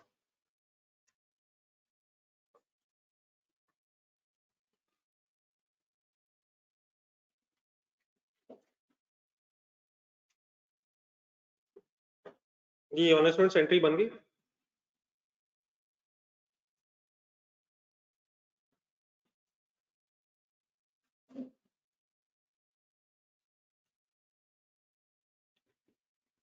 जी एंट्री क्या बन गई फाइनली, दोबारा बताएं। Revaluation surplus debit property plant equipment credit वाली एंट्री गौर से देखें, कैश आ रहा है जा रहा है, क्या अभी भी ये नॉन कैश ट्रांजैक्शन है, सर जी नॉन कैश ट्रांजैक्शन है, लेकिन इस नॉन कैश ट्रांजैक्शन से प्रॉफिट पे क्या इफेक्ट हुआ होगा। अगर ये लॉस प्रॉफिट एंड लॉस में गया होता तो यकीनन प्रॉफिट कम होता और हम ऐड बैक करके कैंसिल करते। अब ये लॉस कहाँ गया ही नहीं है, ये कहाँ गया है, इक्विटी में गया होगा और सरप्लस लेस हो गया है, तो यकीनन ये नॉन कैश ट्रांजैक्शन है। लेकिन इस नॉन कैश ट्रांजैक्शन ने अब प्रॉफिट को इफेक्ट नहीं किया होगा, देयरफॉर हम प्रॉफिट में कोई एडजस्टमेंट नहीं करेंगे, हम बस इस ट्रांजैक्शन को कैश फ्लो में कंप्लीटली इग्नोर कर देंगे। इग्नोर क्यों कर देंगे, नॉन कैश है, प्रॉफिट में एडजस्ट क्यों नहीं करेंगे। मैंने तो कहा था नॉन कैश ट्रांजैक्शन एडजस्ट करनी पड़े, प्रॉफिट में नॉन कैश ट्रांजैक्शन एडजस्ट करनी है, कौन सी करनी है, जिन्होंने प्रॉफिट को अफेक्ट किया होगा, और जिन्होंने बेचारों ने प्रॉफिट को अफेक्ट ही नहीं किया होगा उनको क्यों एडजस्ट करें। What was the purpose of adjustment, cancel करें, लेकिन अगर एक चीज प्रॉफिट में है ही नहीं बेचारी तो उसे क्यों कैंसिल करें। तो इस ट्रांजैक्शन का कैश फ्लो से ताल्लुक ही नहीं है, देयरफॉर ये ऑपरेटिंग एक्टिविटी है, इन्वेस्टिंग है, फाइनेंसिंग है। पेज नंबर 106 में जाकर पेज नंबर 106 पे जाकर अगर इस ट्रांजैक्शन का कैश फ्लो से ताल्लुक ही नहीं है तो फिर ये ऑपरेटिंग है, ये इन्वेस्टिंग है, ये फाइनेंसिंग है। हद तक कॉन्फिडेंस से बात हुई है। फाइनेंसिंग में से कैसे जनाब? कमाल, इक्विटी में कौन सा चेंज आए? कैश चेंज, तो वही तो पता है क्या इक्विटी में। फिर तो अगर ये बताना था आपने तो दोनों में जाना चाहिए इसे, फाइनेंसिंग में भी और इन्वेस्टिंग में भी। इक्विटी भी इफेक्ट हो रही है और नॉन करंट एसेट भी इफेक्ट हो रहे हैं, लेकिन क्या इफेक्ट हो ही रहा? कैश। तो कैश फ्लो में इस बेचारी ट्रांजेक्शन का क्या काम? तो अगर कोई कैश इफेक्ट है फिर डिसाइड करेंगे कि इन्वेस्टिंग है, ऑपरेटिंग है या फाइनेंसिंग है। और अगर कैश फ्लो का इफेक्ट ही नहीं, रिसीट एंड पेमेंट ही नहीं, तो किसी एक्टिविटी में उसने जाने क्यों नहीं? एक ट्रांजेक्शन पहले कैश ट्रांजेक्शन होगी तो देन डिसाइड करेंगे ना किस एक्टिविटी में। बोनस शेयर्स की एंट्री बोलो, हम क्यों बोले? हमने पहले भी नहीं बोले। बोनस शेयर्स की एंट्री नॉन कैश ट्रांजेक्शन, दोबारा जहन में सोचें प्रॉफिट पे क्या इफेक्ट हुआ? कुछ भी नहीं। फाइनेंसिंग है, ऑपरेटिंग, इन्वेस्टिंग, जब कैश ट्रांजेक्शन ही नहीं है पानी है। चलिए सर, ये क्वेश्चन हमने पढ़ लिए, लेकिन आए आप कैसे कैसे लिखना है, how to solve the question.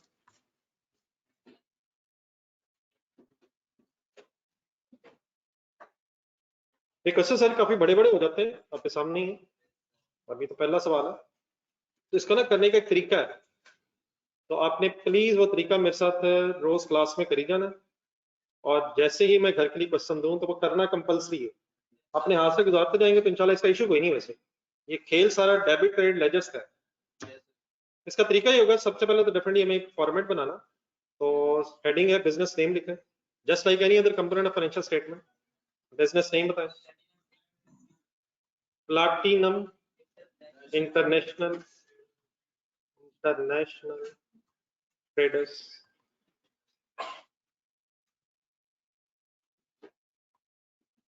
बनाना क्या चाहते हैं? Statement of cash flow. किस साल की बनाना चाहते हैं? हाँ जी, फॉर द ईयर एंडेड। ये सारी स्टेटमेंट्स के नीचे, सारे फाइनेंशियल स्टेटमेंट के कंपोनेंट्स की फाइनेंशियल स्टेटमेंट्स के नीचे for the year and he आता है, सवाए स्टेटमेंट ऑफ फाइनेंशियल पोजीशन के जिसके नीचे एज ऑन आता है।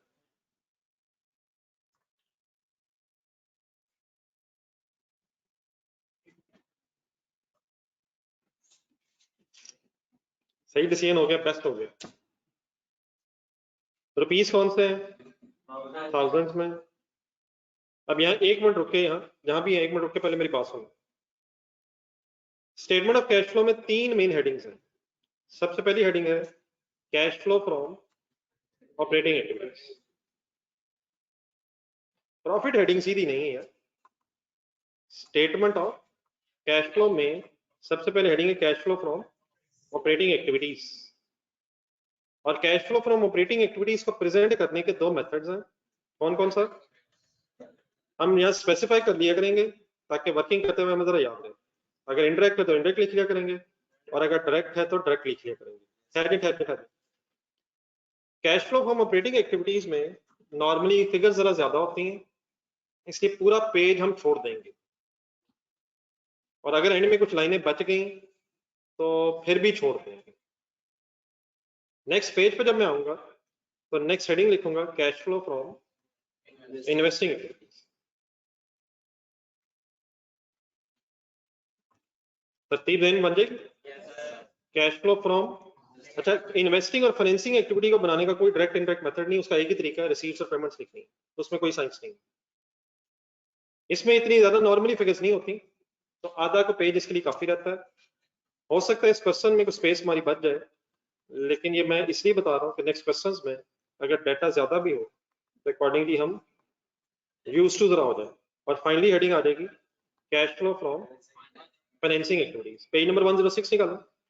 जब ये तीन हेडिंग्स आ जाएंगी तो इसमें हम रिसीट्स एंड पेमेंट्स लिख लेंगे। दरमियान देखिएगा जरा 106 पेज में।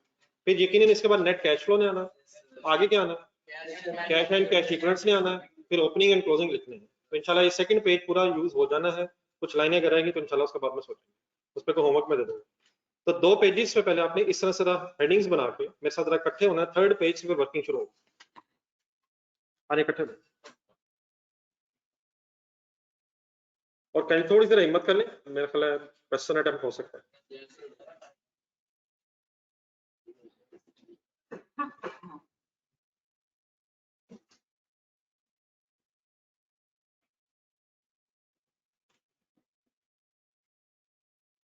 ये जो हजरात क्लास में लेट पहुंचे, ये आप लोगों ने वो टेस्ट फाइनल कर लिया, वो जो ईपीएस का टेस्ट हुआ, ये सही साथ साथ चले हैं, कर ली क्वेश्चन?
जी नोटेड है प्लीज।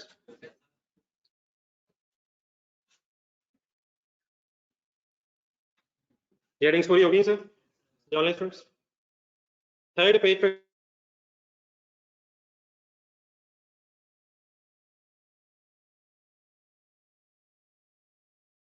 इकट्ठे प्लीज, ऑनलाइन स्टूडेंट्स इकट्ठे वर्किंग।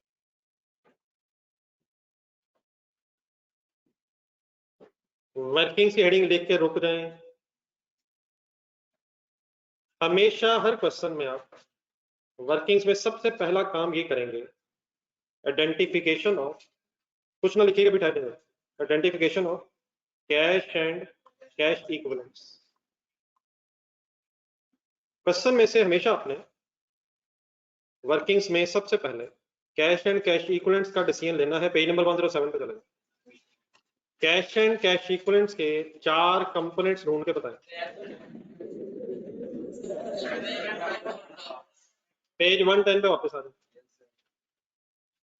अब अपने क्वेश्चन में देख के मुझे इनका ओपनिंग और क्लोजिंग बैलेंस बताना है। ढूंढने इस सवाल में को कैश एंड कैश इक्विवेलेंट्स है। ये सबसे पहले किस नाम से? Property, plant and equipment. अच्छा, कैश इन हैंड और कैश इन बैंक उसने अलग देने की बजाय कैश एंड बैंक बैलेंसेस के नाम से दिया हुआ। तो इसका ओपनिंग क्या है? 100, क्लोजिंग क्या है? 160।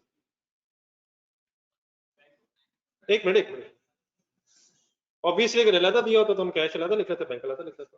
तो दो चीजें तो यहाँ आ गई। ये बिल्कुल सही है। एक पहले डिसीजन ले लें शॉर्ट टर्म इन्वेस्टमेंट का, बैंक ओवरड्राफ्ट लिखने नजर आ रहा है, एक शॉर्ट टर्म इन्वेस्टमेंट भी है बीच में। अब क्वेश्चन में पूरा पढ़ लिए, ये शॉर्ट टर्म इन्वेस्टमेंट नजर तो आई है, लेकिन ये नहीं पता चला कि शॉर्ट टर्म इन्वेस्टमेंट की मेच्योरिटी डेट 3 मंथ्स या उससे लेस है या नहीं है। क्या हर short term investment cash equivalent है? कौन सी short term investment cash equivalent होगी? दोबारा जरा 107 पेज पे जाए और जरा सही वर्ड ढूंढ लें।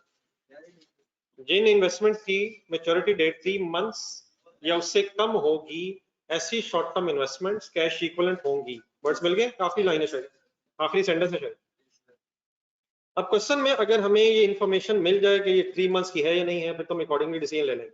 लेकिन अगर ये क्वेश्चन में हमें इन्फॉर्मेशन ना मिले तो मजबूरन फिर हमें कुछ अज्यूम करना होगा।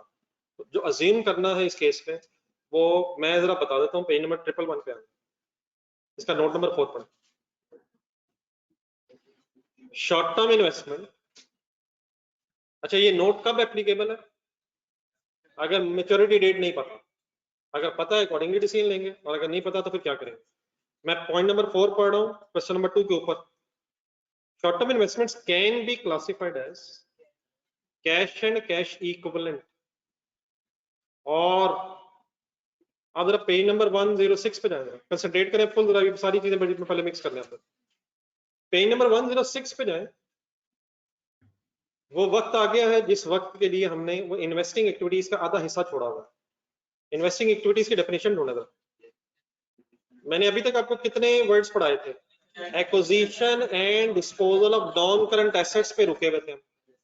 अब आए जरा ये सेंटेंस पूरा कर लेते हैं। And those investments not included in cash and cash equivalents. Investing activities में acquisition and disposal of non current assets ने तो आना ही है, लेकिन वो इन्वेस्टमेंट्स जो कैश एंड कैश इक्विवेलेंट्स में नहीं आएंगी, उनमें भी अगर कोई परचेज या सेल है तो वो इन्वेस्टमेंट्स भी जो कैश इक्विवेलेंट्स में नहीं आएंगी वो भी इन्वेस्टिंग एक्टिविटी है। पूरी बात का मेरा मतलब अब ये बनेगा, उधर ही रहना आपने, पेज नंबर 106 और 107। नॉन करंट एसेट्स होते हैं, डेफिनेशन देखने पड़ा क्या नॉन करंट एसेट्स में लॉन्ग टर्म इन्वेस्टमेंट्स आ जाती हैं, तो वो तो वहीं तक आ गई है पहले। Acquisition and disposal of non current assets में लॉन्ग टर्म इन्वेस्टमेंट्स तो पहले ही शामिल हो गई है। अब आगे जो वर्ड्स दिखे हुए, ये वर्ड्स किन इन्वेस्टमेंट्स के लिए एप्लीकेबल होंगे? जो होंगी तो short term and not included in cash and cash equivalent. ये वो शॉर्ट टर्म इन्वेस्टमेंट्स होंगी जिनकी मैच्योरिटी डेट 3 मंथ से ज्यादा और 12 मंथ्स तक होगी। अगर एक इन्वेस्टमेंट की मैच्योरिटी डेट 3 मंथ से ज्यादा है और 12 मंथ्स तक है तो स्टेटमेंट ऑफ फाइनेंशियल पोजीशन जरा ज़हन में बनाएं, क्या अभी भी वो शॉर्ट टर्म कहलाएगी? 3 मंथ से ज्यादा है, 12 मंथ्स तक है, स्टेटमेंट ऑफ फाइनेंशियल पोजीशन के मुताबिक अभी भी वो शॉर्ट टर्म ही कहलाएगी, करंट एसेट्स में ही आएगी। लेकिन ये short term investment cash equivalent short term investment नहीं कहलाएगी कैश फ्लो में, तो हम इसे कैश एंड कैश इक्विवेलेंट में इंक्लूड नहीं करेंगे। इसकी परचेज सेल को हम इन्वेस्टिंग एक्टिविटी में फिर इंक्लूड करेंगे। तो इन्वेस्टिंग एक्टिविटीज में क्या क्या आता है? Acquisition and disposal of non current assets के साथ साथ ऐसी शॉर्ट टर्म इन्वेस्टमेंट्स की एक्विजिशन एंड डिस्पोजल भी आती है जिन्हें हमने कैश एंड कैश इक्विवेलेंट्स में क्यों नहीं लिया होगा, क्योंकि उनकी मैच्योरिटी डेट 3 मंथ से ज्यादा लेकिन 12 मंथ से कम ही होगी। लेकिन लॉन्ग टर्म इन्वेस्टमेंट तो कहाँ शामिल हो गई थी, वो तो नॉन करंट एसेट्स में आ गई। तो यहाँ किन इन्वेस्टमेंट्स की बात हो रही है जिनकी मैच्योरिटी डेट 3 मंथ से ज्यादा है और 12 मंथ्स तक है? इन अदर वर्ड्स, अब जरा पूरी बात आपके सामने शायद आ जाए, शॉर्ट टर्म इन्वेस्टमेंट्स अगर है स्टेटमेंट ऑफ फाइनेंशियल पोजीशन में, तो उनकी मैच्योरिटी डेट अगर 3 मंथ्स या उससे कम है फिर तो हम उसे शामिल कर लेंगे कैश एंड कैश इक्विवेलेंट्स में और बात खत्म हो जाए। लेकिन अगर उनकी मैच्योरिटी डेट 3 मंथ से ज्यादा है और 12 मंथ्स तक है तो ऐसे ही शॉर्ट टर्म इन्वेस्टमेंट्स को फिर कैश एंड कैश इक्विवेलेंट्स में शामिल करने की बजाय हम इन्वेस्टिंग एक्टिविटीज में कंसिडर करेंगे। लॉन्ग टर्म इन्वेस्टमेंट्स को हमेशा कहां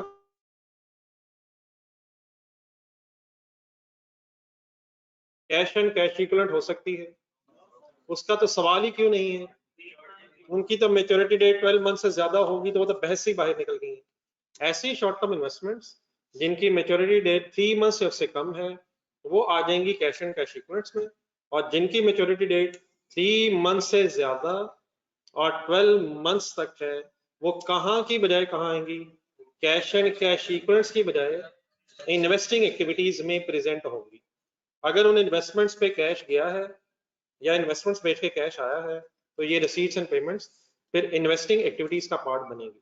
इन अदर वर्ड्स, अब आपने रिपीट करना है, short term investments cash equivalent में कब आएंगी?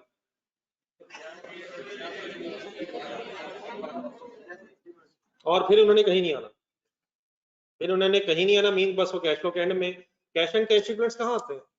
Page number 106, page number 106, cash and cash equivalents cash flow के अंदर आते हैं लेकिन एंड में मींस ओपनिंग क्लोजिंग का एंगल से आते हैं। तो अगर short term investments maturity date short term investments की मैच्योरिटी डेट 3 मंथ से उससे कम है फिर वो कैश एंड कैश इक्विवेलेंट्स में शामिल हो जाएंगे, उसके बाद कुछ नहीं होना।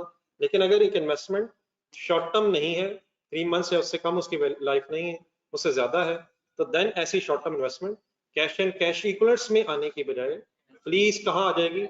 इन्वेस्टिंग एक्टिविटीज के अंदर आती। ठीक है, अब ये सारी बात ध्यान में रख के आए पॉइंट नंबर 4 पूरा करें। ये ऑनलाइन स्टूडेंट्स आपने कोई हिम्मत की मेरे साथ? ये ऑनलाइन स्टूडेंट्स वर्ड मेरे साथ जरा दोबारा पढ़ो।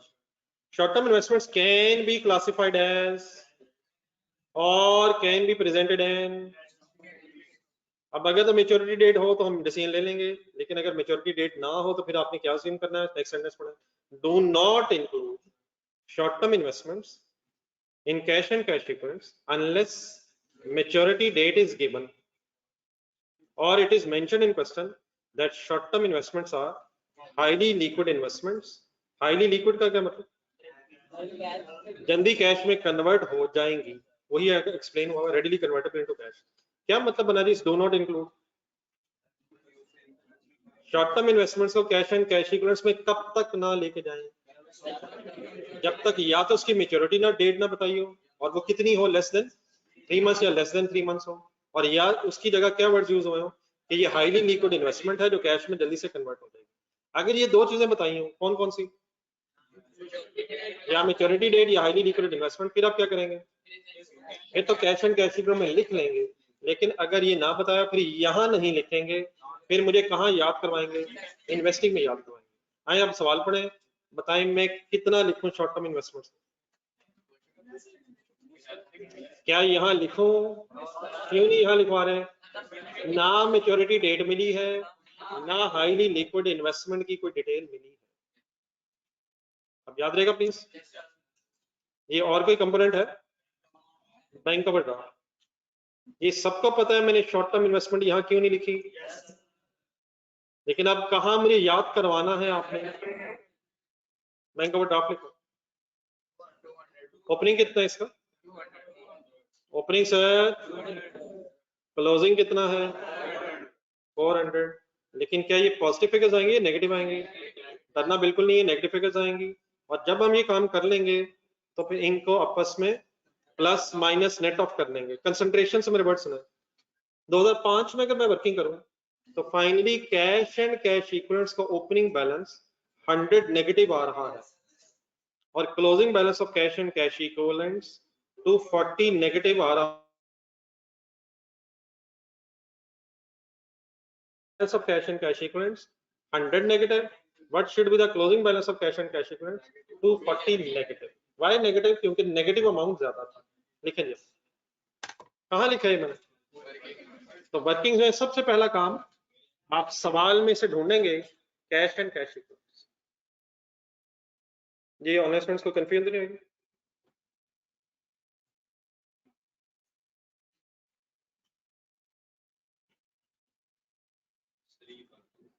ये बंद कर दीजिएगा.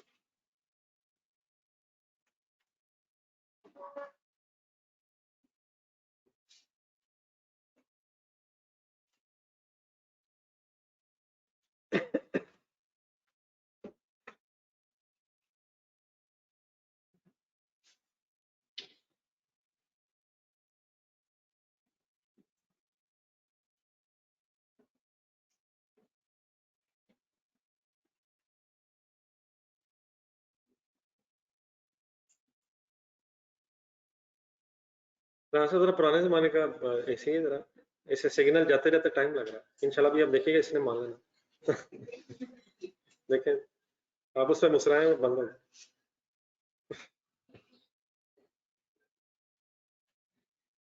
What is the first step in solving the सवाल? बना लिया?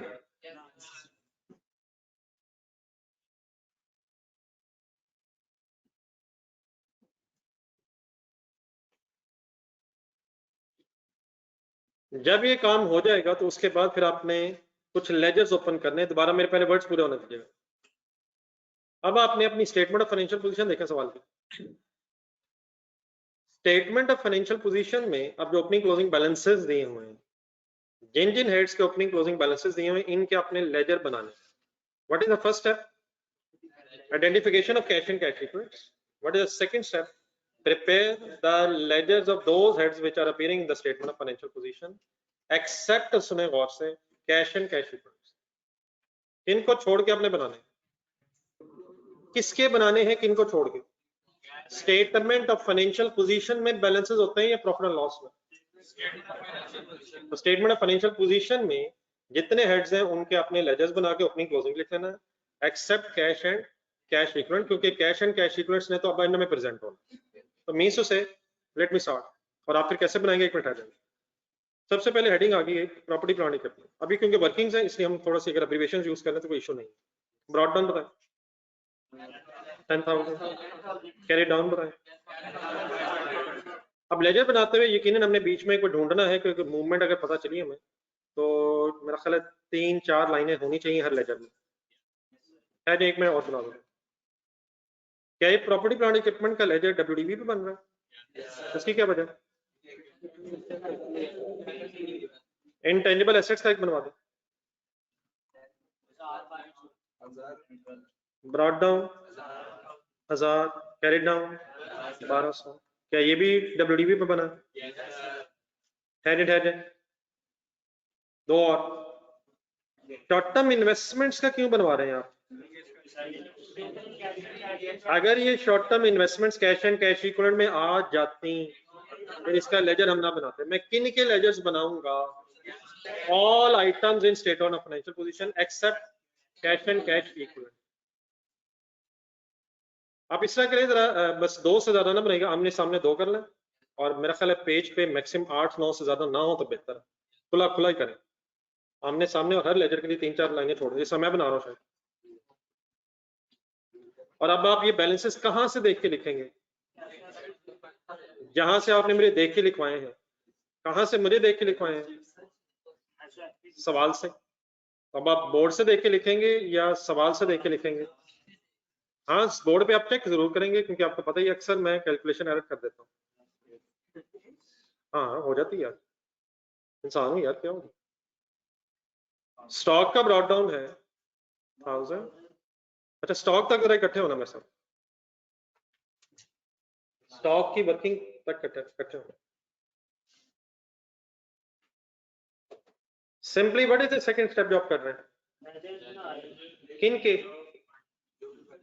बैलेंसेस के, स्टेटमेंट ऑफ फाइनेंशियल पोजीशन के बैलेंसेस के, एक्सेप्ट किसके? तो शॉर्ट टर्म इन्वेस्टमेंट तो कैश इक्विवेलेंट है। हमारे इस क्वेश्चन में वो क्लासिफाई नहीं हो सकी, क्योंकि उसकी मैच्योरिटी डेट भी नहीं है और हाईली लिक्विड इन्वेस्टमेंट वर्ड भी नहीं लिखे हुए।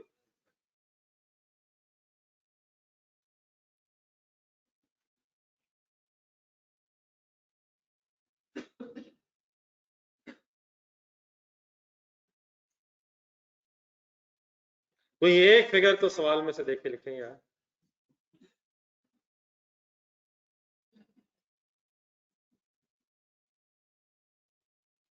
ये स्टॉक से आगे ना जाइए।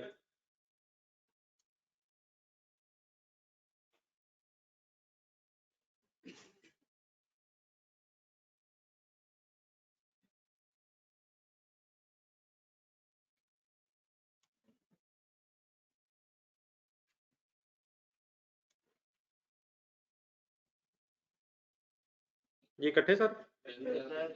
डेटर्स का जब भी आप अपनी वर्किंग में लेजर बनाएंगे तो आपने इसे क्रॉस करके ही बनाना है, विच मींस किस किस को अलग करके ही बनाना है। अगर डेटर्स नेट हुए में तो आपने अलग अलग करके ही बनाया करना है। हम बना चुके हैं नीचे, बस उनको देखे करना।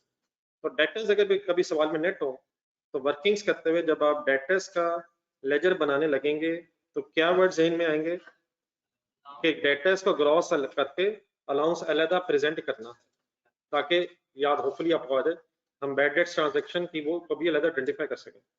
ठीक है, तो बता देंगे जरा क्या लिखूं अपनी ओपनिंग बताएं, क्लोजिंग बताएं। 450 यार, 474 यार। ब्रॉड डाउन अलाउंस कितना लिखूं और कैरी डाउन 24। तो अब ये वर्किंग ऑलरेडी आपने की हुई है, मेरा ख्याल इसको दोबारा टाइम वेस्ट ना करें।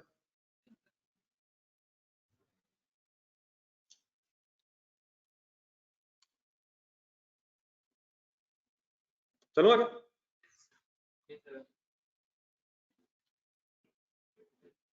चलो आगे से। अब किसके लेजर बनना है? एडवांसेस सारे बनाने, एक्सेप्ट एक्सेप्ट एक्सेप्ट। एडवांसेस के बाद, सॉरी एडवांसेस का ब्रॉड डाउन 200, कैरी डाउन 200। कोई नहीं, देखते बाद में, पहले फिगर्स लिखते। एडवांसेस के बाद आ गया cash and bank balance, bank overdraft दोनों क्यों नहीं? Creditors brought down 400, carry down 500। इकट्ठे रहे आप।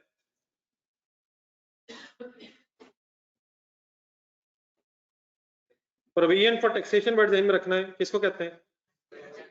Tax payable, provision for taxation, tax payable, brought down. अच्छा, डेबिट क्रेडिट बैलेंसेस का ध्यान रखना, ये नहीं सारे डेबिट लिखे हैं, जब क्रेडिट बैलेंसेस शुरू हो गए, क्रेडिटर्स का कैसे लिखा है? Credit balances, tax payable, brought down 400 sorry 1500, carry down 2250,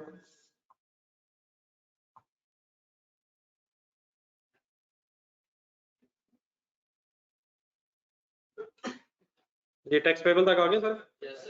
net assets का लेजर बनवाएं, नेट एसेट्स का लेजर बनवाएं। नेट एसेट किस एसेट का नाम है? किसी एसेट का नाम नहीं है, किसी लाइबिलिटी का नाम नहीं है, ये टोटल का नाम है। तो हेड नहीं है कोई लगा, ये वर्किंग हुई है। किसका लेकिन बनेगा? इक्विटी का। इक्विटी कोई हेड है? इक्विटी को एक हेड है, असूलन तो इसे ब्रेक होना चाहिए था, लेकिन उसने इकट्ठा दिया हुआ, कोई नहीं, हम भी इकट्ठा बना लेंगे। नेट एसेट्स का क्यों नहीं लेजर बनाया मैंने? एक टोटल है यार, एक टोटल हुआ है, नेट हुआ है। मसलन statement of financial position then में बनाया जरा। नॉन करंट करंट एसेट्स के आप लेजर बना रहे होंगे except cash and cash equivalent, तो जो नीचे एसेट्स का टोटल दिया होगा उसका भी बना लेंगे। एसेट्स लायबिलिटी से जो टोटल है उनको तो नहीं बनाना। तो ये तो कैलकुलेशन हुई है। ये फिगर आई कैसे हुई है? सारे एसेट्स में सारी लायबिलिटी माइनस करके बस एक अमाउंट उसने निकाली। तो मैं इक्विटी का क्यों बना रहा हूं? क्योंकि वो एक अलग हेड है। तो ब्रॉट डाउन उधर मैं कह रहा हूं नहीं लेना, अब मैंने ले भी लिए। कौन सा नहीं लिया, कौन सा लिया है? तो हेड्स लेने, हेड्स जिनकी ओपनिंग क्लोजिंग आ रहे हैं, टोटल्स नहीं उठा लेने। ये जरा चेक करके बताएं कौन से लेजर्स नहीं आपके पास जो थे।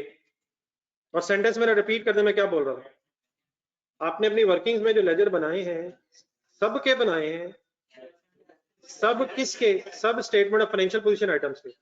अगर यहाँ कोई प्रॉफिट लॉस की फिगर्स भी दी होती, सेल, कॉस्ट ऑफ सेल, तो उनका भी बनाना है ना यार? नहीं बनाना भाईजान। बैलेंसेस किसके होते हैं? हंसे नहीं, हंसे नहीं, हंसे नहीं, खुद याद रखें। बैलेंसेस कहाँ होते हैं? स्टेटमेंट ऑफ फाइनेंशियल पोजीशन के बैलेंसेस के लेजर्स बने। अगर प्रॉफिट लॉस दिया भी तो उसकी जरूरत नहीं है हमें। What is the first step? Cash and cash equivalents बनाए। Number 2 step, statement of financial position देखे बैलेंसेस के लेजर्स बनाए except for cash and cash equivalents. जब ये दो काम हो जाएं तो आए अब सवाल भी शुरू कर लें। ये प्लीज एक प्रोसीजर है, ये कैश फ्लो जो है प्रोसीजर के साथ अगर आप करेंगे तो इंशाल्लाह मैक्सिमम चांस है कि मैच हो जाएगी। इससे मैच भी होना होता है। पेज नंबर 105 निकालो। एक मासूम सी कैश फ्लो बनाई थी हमने, रसीट्स पेमेंट्स लिख के एक नेट कैश फ्लो आती है। नेट कैश फ्लो में क्या जमा होता है और इंशाल्लाह फिर क्या आता है, तो इसको अगर मैच करना है तो इसका एक प्रोसीजर सॉर्ट ऑफ आपको बता रहा हूँ। इंशाल्लाह इसमें फिगर सारी मिल भी जाया करेंगे और एक तरतीब बन जाएगी। और बाकी अगर फिर भी ये बैलेंस ना हो तो इंशाल्लाह अगले सफाए पे दोबारा शुरू कर लेंगे। कब तक करते रहेंगे? जब तक बैलेंस ना हो इंशाल्लाह, क्योंकि आप मेरे साथ हैं, रब का करम है, तो मुझे पता है कि आपने मुझे ये बैलेंस करवा के ही आज जाना है। जब ये काम हो गया, सॉरी मैंने आज कह दिया, मतलब उसको छोड़ दें यार। जब ये दो काम हो जाएंगे तो देन बेटा आपने फिर अब एडिशनल इंफॉर्मेशन का डाटा गौर से पढ़ते जाना है और जहां जहां हम कुछ कर सकते हैं वो करते रहना है। किसी ने आगे पीछे नहीं होना है, सब ने मेरे साथ साथ रहना है। एक दो क्वेश्चन अभी आपने मेरे साथ समझ के करने हैं जी। पॉइंट नंबर 1 पढ़े सवाल, और मेरे क्वेश्चन सुनने गौर से। प्रॉफिट बिफोर टैक्स का कैश फ्लो में क्या करो? नहीं गलत है, ये बिल्कुल गलत है। मैंने प्लीज जो सवाल किया जवाब उसी तक महदूद रखें। यकीनन उसका कुछ करना है, उसका भी करना है, और यकीन माने उसका भी करना है।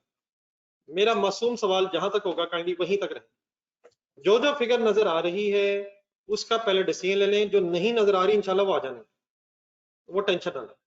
प्रॉफिट आफ्टर टैक्स का कैश फ्लो में क्या करो? ऑपरेटिंग में लिखूं, इन्वेस्टिंग में लिखूं, फाइनेंसिंग में लिखूं? बिल्कुल आपका सही जवाब है कहीं नहीं इसमें आना। अब लेकिन अपनी वर्किंग में, वर्किंग में कुछ लेजर्स हम बना रहे हैं। इन लेजर्स का मकसद ये है कि जो अवेलेबल फिगर्स हैं वो लिख लें और जो अवेलेबल नहीं है वो बैलेंसिंग निकाल लें। तो अब मेरा अगला सवाल सुना, क्या प्रॉफिट आफ्टर टैक्स ने किसी लेजर में आना? देखें, एक करके देखें। प्रॉपर्टी प्लांट इक्विपमेंट में आना, इंटेंजिबल में आना, टैक्स में आना। मेरी तरह देख के बताएं जरा, प्रॉफिट आफ्टर टैक्स किसी लेजर में आता है? गलत तरफ गए, पहले आपको और ज़हन में आना चाहिए। रिटेन्ड अर्निंग्स में आता है। रिटेन्ड अर्निंग्स का लेजर ज़हन में लाना है। क्या रिटेन्ड अर्निंग्स के लेजर में प्रॉफिट आफ्टर टैक्स आएगा? इस तरफ आएगा, क्रेडिट साइड पे आएगा। अगर अलहदा दिया होता तो रिटेन्ड अर्निंग्स के लेजर में प्रॉफिट आफ्टर टैक्स ने आना है, आना है, आना है, आना है। लेकिन अगर रिटेन्ड अर्निंग्स का लेजर अलहदा नहीं है तो दोबारा अपनी वर्किंग्स देखें, क्या कोई लेजर ऐसा है जिसमें आना है? अब इक्विटी का कंबाइंड लेजर दिया हुआ है, इस इक्विटी में क्या क्या होगा? शेयर कैपिटल भी होगा, रिटेन्ड अर्निंग्स भी होंगी, प्रीमियम भी होगा, रिजर्व भी है और सरप्लस भी इसी में आ रहा है। अगर अलहदा होता तो रिटेन्ड अर्निंग्स के लेजर में प्रॉफिट आफ्टर टैक्स आता है, लेकिन लेजर अलहदा ना होने की वजह से अब प्रॉफिट आफ्टर टैक्स किस लेजर में आना है? इक्विटी के लेजर में आना है। सोच ले, तसल्ली सोच ले। बिफोर टैक्स आता है, आफ्टर टैक्स आता है? किस तरफ आएगा? क्यों इक्विटी में लिखने लगा? आप मुझे कहा लिखवाते, लेकिन वो अलहदा नहीं, इकट्ठा ही बना हुआ है, इसलिए मैंने किस लेजर में लिख दिया है? इक्विटी। तो दो सवाल साथ साथ साइमल्टेनियस मेरे होंगे। क्या कैश फ्लो में आना है? Answer can be yes no. क्या किसी वर्किंग में आना है? Answer can be yes no. दोबारा पढ़े पॉइंट 1। क्या प्रॉफिट आफ्टर टैक्स ने कैश फ्लो में आना है? हाँ, वर्किंग में आना है। इस सवाल में किस लेजर में आना है? किस साइड पे आना है? लिखिए अपने आप से। तो पहले आपने काइंडली समझना है, उसके बाद फिर एड्रेस हो जाएगा, समझ आ जाए फिर नोट करना। ये ऑनलाइन स्टूडेंट्स आप साथ।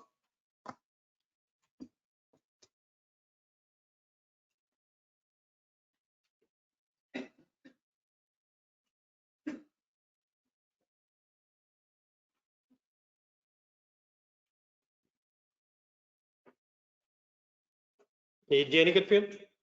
कौन सा पॉइंट अल्हम्दुलिल्लाह आपने कर दिया? पॉइंट नंबर 2 पे income tax paid during the year है 1 मिलियन। सवाल मेरे फिर शुरू, ना ना, सवाल मेरे जवाब आपके। क्या इनकम टैक्स पेड ने किसी एक्टिविटी में आना है कैश फ्लो में? हिम्मत हिम्मत हिम्मत। इनकम टैक्स पेड ने कैश फ्लो में किसी एक्टिविटी में आना है? Operating, investing, financing. ऑपरेटिंग में कहाँ आना है? एंड में आना है, एंड में आना है। तो ऑपरेटिंग वाले पेज पे है।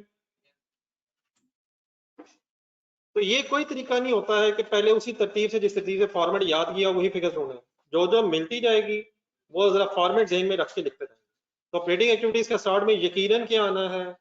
प्रॉफिट आना है, वो आना है, वो आने दें। हमें इस वक्त क्या मिल गया है और हमें अकॉर्डिंगली याद होना चाहिए कि उसने एंड ऑफ ऑपरेटिंग एक्टिविटीज आना है। तो तकरीबन एंड में आने फर्स्ट पेज के, आखिर में टोटल की जगह रख लें और टैक्स पेड लिख लें सेकंड लास्ट लाइन में। कौन सी एक्टिविटी में लिख रहा हूं मैं? कितना लिखूं? अच्छा, 1000 में चल रहा है अभी काम। 1000 लिखूं, मिलियन लिखूं? रुपीज इन 1000 में चल रहा है। ऊपर डाटा 1000 में था, नीचे अब 1000 में हमें करना होगा। किस जगह लिखवाया आपने मुझे? ऑपरेटिंग के एंड में टोटल के लिए जगह रखना, तो सेकंड या थर्ड लास्ट लाइन में interest paid, sorry tax paid. Any confusion?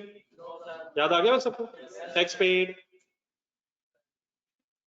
लेकिन अभी सवाल मेरे खत्म नहीं हुए, वर्किंग्स में है। दो चीजें साइमल्टेनियस हो रही हैं, एक कैश फ्लो का अंदर, कैश फ्लो में क्या होना है, और नंबर 2 फिर वर्किंग्स में क्या होना है। क्या टैक्स पेड ने आपके किसी लेजर में भी आना है? हिम्मत जवानो, हिम्मत। इस लेजर में, इस साइड पे, पेमेंट डेबिट साइड पे। वो सही कह रहे हैं, पेएबल के लेजर में डेबिट साइड पे ही पेमेंट आनी है। पेएबल के लेजर में डेबिट साइड पे ही पेमेंट आनी है। एक्सपेंस उधर ही आना है जिधर आना है, पेमेंट किधर आनी है? क्या ये पेड है एक्सपेंस है? मैं कह रहा था एक्सपेंस है तो मान नहीं रहे थे, आप कहते हो एक्सपेंस है। ये एक्सपेंस नहीं है, ये पेड है। एक्सपेंस इंशाल्लाह आएगा, आएगा। किधर लिखूं, किस लेजर में लिखूं? ये लायबिलिटी का लेजर है, लायबिलिटी कम हो जाएगी पेमेंट करने से। ये ओके प्लीज? क्या बैलेंस करके वो भी आ जाएगा, लेकिन अभी नहीं आएगा। इस स्टेज पे कैलकुलेटर आपके हाथ में नहीं आना चाहिए। बैलेंसिंग एक ही दफा करेंगे जब सारी ट्रांजैक्शंस कंप्लीट हो जाए। नजर आ रहा है वो आ जाएगा, इंशाल्लाह आ जाएगा। क्या बाद में भी आ जाएगा? तो इस स्टेज पे भी कैलकुलेशन ही, बैलेंसिंग एक लास्ट स्टेप होता है। पहले जब तक सारी फिगर्स ना आ जाए, बैलेंस अगर करेंगे तो समटाइम्स हो सकता है कि आप बैलेंस कर लें और फिगर कोई और भी आनी है। तो ठीक है, इस वक्त इसने आना तो नहीं है, लेकिन एक सीक्वेंस बना लें। इस वक्त सिर्फ क्या देखें, एडिशन इन्फॉर्मेशन देखें, और उसको कैश फ्लो में कहाँ आना है, लेजर्स में कहाँ आना है, ये लिख लें। बाकी इंशाल्लाह बैलेंस आपने करके ही इंशाल्लाह मुझे पता जाना। तो पॉइंट नंबर 2 दोबारा देखें जरा, कैश फ्लो में कहाँ कहाँ इसका इफेक्ट आया है, और टैक्स पेएबल के लेजर में डेबिट साइड पे नोट कर लिया सबने जर्नलिस्ट फ्रेंड्स?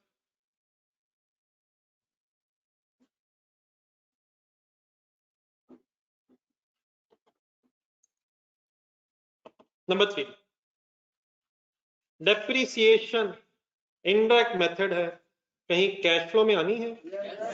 किस एक्टिविटी में? किस एक्टिविटी में? ऑपरेटिंग एक्टिविटीज में। नॉन कैश ट्रांजैक्शन को प्रॉफिट में से कैंसिल करना है, आए ऑपरेटिंग एक्टिविटीज में। पहली लाइन छोड़ दें, पहली लाइन में तो प्रॉफिट आना है। उसके बाद नेक्स्ट लाइन में, अच्छा मैंने कल आपको जब समझाया था, एक सेकंड कल वाला पेज निकाला था, कल मैंने जो आपके साथ एक पेज लिखा था, वो मैं समझाते हुए कुछ हेडिंग्स लिखी थी, लेकिन उन हेडिंग्स को लिखना सच कंपलसरी नहीं है। वो हेडिंग बस जहन में रखनी है। मीन्स से पहले लाइन में क्या आ जाएगा, नहीं पहली लाइन में क्या आ जाएगा, प्रॉफिट, और उसके बाद एडजस्टमेंट फॉरवर्ड्स लिखने की जरूरत नहीं है। सिंपली उसके नीचे ये नॉन कैश ट्रांजेक्शन भी आ जाएंगी और वो गेन लॉसेस भी आ जाएंगे। उनको हेडिंग्स में लिखना जरूरी नहीं है, जहन में रखना बस जरूरी है। कौन सी 3 हेडिंग्स लिखवाई थी मैंने? नॉन कैश ट्रांजैक्शन है, फिर इन्वेस्टिंग एक्टिविटीज की एडजस्टमेंट है, फिर चेंजेस हैं। तो जहां जहां एडजस्टमेंट्स की हेडिंग लिखनी है वो मैं बताऊंगा, बस ये चीजें जहन में रखनी है। तो फर्स्ट लाइन में क्या आ जाएगा, फर्स्ट लाइन में क्या आ जाएगा, प्रॉफिट, उसके लिए जगह छोड़ दें अभी चाहिए वो। और उसके नीचे वाली लाइन में डेप्रिसिएशन ऐड बैक कर दें, कितनी, 750,000 में रह जाएगा। ऐड करूं लेस करूं? और जाने दे, डेप्रिसिएशन लेस होती है। क्या डेप्रिसिएशन कैश फ्लो में आती है? हाँ। क्या डेप्रिसिएशन कैश फ्लो में आती है? अब नहीं आ रही। अब 500 लिख के नहीं, 750 लिख के नहीं आ रही। हाँ, सब जानते हैं सही है। आ रही थी, अब लिखेंगे तो खत्म हो जाएगी। वर्किंग्स में, क्या वर्किंग्स में कोई लेजर ऐसा है जिसमें डेप्रिसिएशन आनी है? क्या वर्किंग्स में कोई लेजर है जिसमें डेप्रिसिएशन आनी है? कौन सा है? कौन सा भी हो सकता था, एक्यूमुलेटेड अमाउंटाइज, एक्यूमुलेटेड डेप्रिसिएशन। लेकिन अगर वो नहीं है तो क्या प्रॉपर्टी प्लांट इक्विपमेंट WDV पे है? डेप्रिसिएशन किधर लिखो? लेजर्स में आनी है यार, सेकंड इफेक्ट्स आने हैं। यार डेप्रिसिएशन तो एक्सपेंस है, डेबिट साइड पे आती है। ये एसेट अकाउंट है, एसेट क्रेडिट हो रहा है। क्या कर रहा हूँ, ये क्या मजाक हो रहा है? व्हाट इज द सीक्वेंस, क्या करी जा रहा हूँ? हर फिगर को देख के क्या डिसीजन लेता हूँ? क्या कैश फ्लो में कहीं आना है? यस नो, अगर आना है तो कहाँ आना है, कैसे आना है? उसके बाद फिर कहाँ आता हूँ, वर्किंग्स में। वर्किंग्स में सोचता हूँ लेजर्स में किसी में आना तो नहीं है। अगर आना है तो जहाँ आना चाहिए अकॉर्डिंग टू सवाल में लिख लेता हूँ। नंबर 4 में है। ये तो मुझे लगता है बड़े आराम से खत्म हो जाए इंशाल्लाह। क्या हो गया, कल और कर लेंगे यार। अलाउंस की वर्किंग आपने लेजर में कर ली हुई है, नीचे लिखे हुए लेजर्स। तो अगर टाइम सेव कर लें जरा, अलाउंस का लेजर देखें। ये पॉइंट नंबर 4 की वर्किंग हो चुकी थी जी। पॉइंट नंबर 4 नीचे आपने लेजर बनाए थे अपने क्वेश्चन के नीचे, वहीं से दोबारा हेल्प ले लें। कितने बैड डेट्स निकालने थे आप लोगों ने? अलाउंस में देखें जरा, कितने लेजर में बैड डेट्स निकाले थे? अपनी वर्किंग में आके लिखे 24।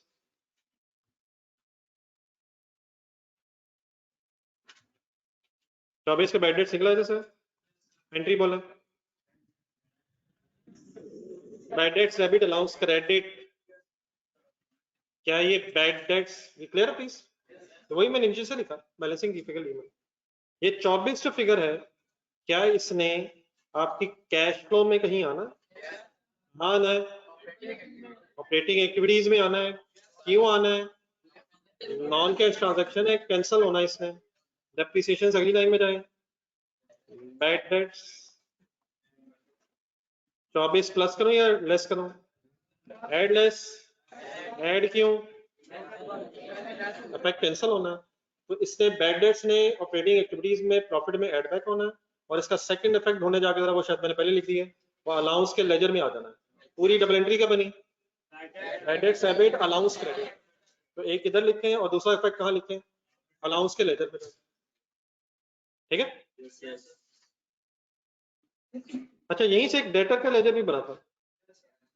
अच्छा, लेकिन इनमें इन्होंने अब बैलेंस होना, तो मेरे ख्याल बैलेंसिंग इस वक्त रहने लगा। वैसे तो मैंने ये भी शायद मुझे इस वक्त नहीं करना चाहिए था, अलाउंस मैंने बैलेंस कर दिया, लेकिन क्योंकि इसकी बात हो गई थी शायद मैंने इसलिए लिखा। तो डेटर का भी इसलिए छोड़ रहा हूँ कि एक ही दफा बैलेंस करेंगे। वैसे इसका पता है इसमें क्या आना है? मैंने बताया भी थोड़ी देर पहले, डेटर का ओपनिंग क्लोजिंग का डिफरेंस आना है। ऐसे ही होना है यार। इंक्रीज आ रहा है, डिक्रीज आ रहा है? इंक्रीज आ रहा है, डिक्रीज आ रहा है? पॉजिटिव लिखना है, नेगेटिव लिखना है? तो ये लिख लेते हैं, एंड में लिख लेते हैं। अब अभी चलें पॉइंट नंबर 5। पॉइंट नंबर 5 की हम एंट्री लिख चुके हैं। एंट्री बोलो आहिस्ता आहिस्ता आहिस्ता आहिस्ता, बस कैश डेबिट पे रुके, कैश डेबिट पे रुक जाए। कैश डेबिट हो रहा है, ये कैश कौन सी एक्टिविटी में आना है? प्लीज यार, अभी तो बात हुई है। फाइनेंसिंग, आई फाइनेंसिंग, ये बिल्कुल सही।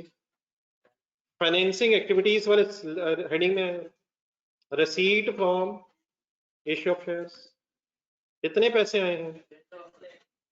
Receipt from issue of shares, कितना लिखूं? 600। अच्छा, इस 600 का एक ब्रेकअप होता है, क्या हुआ है एंट्री में? ये जो ब्रेकअप है शेयर कैपिटल और शेयर प्रीमियम, ये स्टेटमेंट ऑफ फाइनेंशियल पोजीशन में होता है। कैश फ्लो में कैश आना, तो 600 का किसी ब्रेकअप की यहाँ जरूरत नहीं है। ये 600 कहाँ ब्रेक होके आएगा? स्टेटमेंट ऑफ फाइनेंशियल पोजीशन में इक्विटी में ब्रेक होके आएगा, शेयर कैपिटल शेयर प्रीमियम में। लेकिन कैश 600 आया है, आप सिंपली ये 600 इकट्ठा लिख सकते हैं। याद रहेगा प्लीज? याद रहेगा सर? तो ये मैंने कौन सा फैक्ट पोस्ट किया है? Cash debit, cash debit. अब शेयर कैपिटल और शेयर प्रीमियम क्रेडिट होने हैं। आए जरा वर्किंग में, वर्किंग में अगर इनके लेजर्स अलग होते तो शेयर कैपिटल का 480 आप शेयर कैपिटल के लेजर में लिखते और 120 शेयर प्रीमियम का प्रीमियम के लेजर में अलग लिखते। हमारे सवाल में कौन से लेजर्स इकट्ठे हैं? इक्विटी के सारे लेजर इकट्ठे हैं। देयरफॉर मैं इक्विटी ही के लेजर में किस तरफ क्या करूं? Debit side, credit side? Debit side. Cash debit share capital premium, equity credit हुई है, तो रेफरेंस आ गया कैश। और टोटल अब 600 लिख रहा हूं क्योंकि इसी के अंदर प्रीमियम भी होगा और इसी के अंदर शेयर कैपिटल भी होगा। क्या हमेशा ये इक्विटी में इकट्ठा लिख देंगे? हमेशा कैसे लिखेंगे? अलग अलग लिखेंगे, शेयर कैपिटल के लेजर में, प्रीमियम के लेजर में। लेकिन अगर वो अलग अलग नहीं है तो मजबूरन इक्विटी में फिर मैंने इकट्ठा करके लिख दिया। डन है सर? Any confusion? ये friends,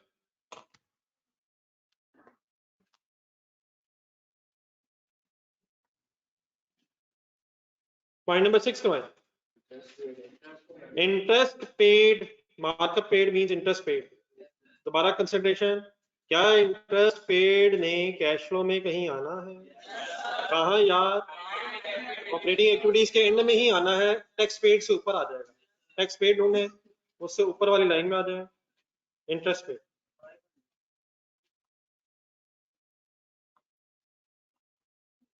positive negative? By negative, payment हो रही है।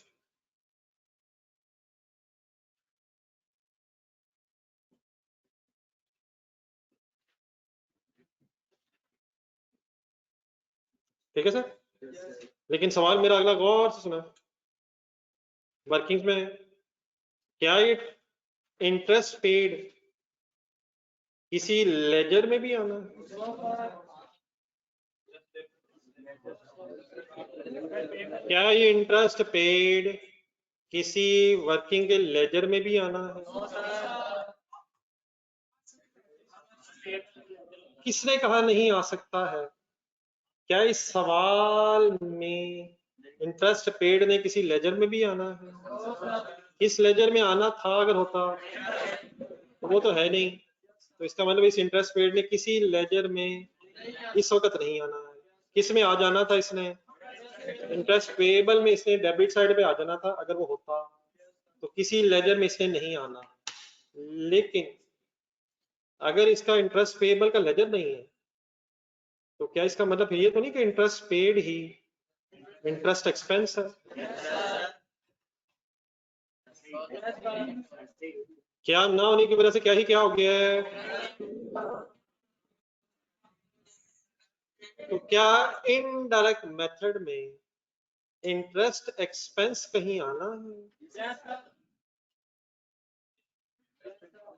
हमने प्रॉफिट से स्टार्ट करना है, प्रॉफिट बिफोर टैक्स से स्टार्ट करेंगे हम। क्या उसमें से इंटरेस्ट एक्सपेंस लेस हुआ होगा? अगर कुछ नहीं करेंगे तो बोर्ड पे देखें, 500 अगर लेस हो गया तो क्या पहले भी लेस हुआ होगा? डबल तो नहीं हो जाएगा? तो इंटरेस्ट एक्सपेंस ने इनडायरेक्ट मेथड में कहीं आना है? आना है। कहाँ आना है? ऑपरेटिंग एक्टिविटीज में कहाँ आना है? प्रॉफिट के साथ आना है। प्लस करना है, माइनस करना है? कैंसल करने के लिए क्या करना है? इंटरेस्ट एक्सपेंस से ऐड होके पहले कैंसिल होना है और फिर पेमेंट नहीं प्रेजेंट होना है। मेरी पूरी बात रहा तरतीब से 12 समझ रहा। इंटरेस्ट पेड मुझे मिला, दोबारा जब देखिए, इंटरेस्ट पेड मिला है 500। मेरे ध्यान में आएगा इंटरेस्ट पेड कैश फ्लो में ऑपरेटिंग एक्टिविटीज के एंड में टैक्स पेड से पहले आता है। मैंने वहां लिखी। फिर मैं वर्किंग्स में गया, वर्किंग्स में मैंने ढूंढा तो मुझे इंटरेस्ट पेबल नहीं मिला। तो डेफिनेटली मैंने किसी लेजर में नहीं लिखा, इंटरेस्ट पेबल का लेजर ही नहीं है। लेकिन इंटरेस्ट पेबल का लेजर ना होने से फिर मुझे याद आया कि फिर ये इंटरेस्ट पेड ही इंटरेस्ट एक्सपेंस भी है। फिर मुझे याद आया कि इंटरेस्ट एक्सपेंस जो है ये तो प्रॉफिट में से पहले भी लेस हुआ होगा, और अगर मैंने इसे दोबारा कैंसिल ना किया तो ये डबल हो जाना है। तो फाइनली मैं किस नतीजे पे पहुंचा कि जो प्रॉफिट आ रहा होगा उसमें से मुझे इंटरेस्ट एक्सपेंस को कैंसिल करना है, ऐड करके या लेस करके। तो सबको ये सब कुछ याद आया। मेरी तरह जरा देखे बताएं मुझे क्या मिला, मैं कहाँ गया, फिर मैं कहाँ आया, फिर मैं कहाँ आके क्या करता।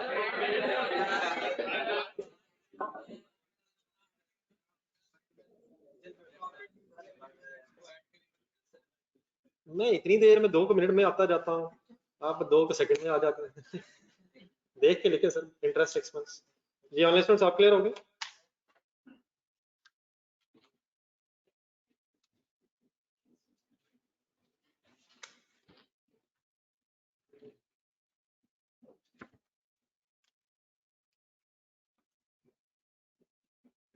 जी ऑनलाइन स्टूडेंट्स को कंफ्यूजन तो नहीं लगी? चलिए सर ये बात जरा कंप्लीट नहीं हो सकी, इंशाल्लाह कल यहीं से क्वेश्चन दोबारा स्टार्ट करेंगे। आज आपने 2 काम करने हैं। सबसे पहले तो IS 38 का टेस्ट है, सॉरी IS 36 का टेस्ट है। बहुत बड़ा नहीं है, जरूर कोशिश करें, प्रैक्टिस करने से गेम आगे बढ़नी है। और सेकेंडली मैंने कल आपको 2-3 क्वेश्चंस दिखाए थे। नहीं एक तो डिस्पोजल तो मेरे ख्याल काफी दफा देख लिया, लेकिन देख लीजिएगा। वैसे मैंने 2-3 बड़े बड़े क्वेश्चंस किए थे, तो टाइम निकाले, निकल आता है, टाइम निकलता है निकालने। आज कोशिश करेंगे उन्हें कंप्लीटली दोबारा रिवाइज कर लिया जाए। सबसे पहली प्रायोरिटी पे IS 36 का टेस्ट दीजिएगा, ठीक है? अल्लाह हाफिज।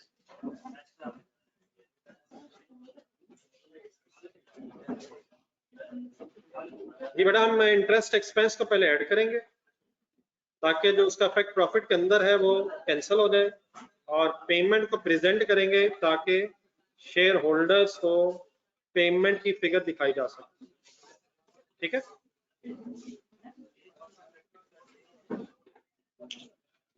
इनडायरेक्ट मेथड में इंटरेस्ट एक्सपेंस को ऑपरेटिंग एक्टिविटीज में ऐड करके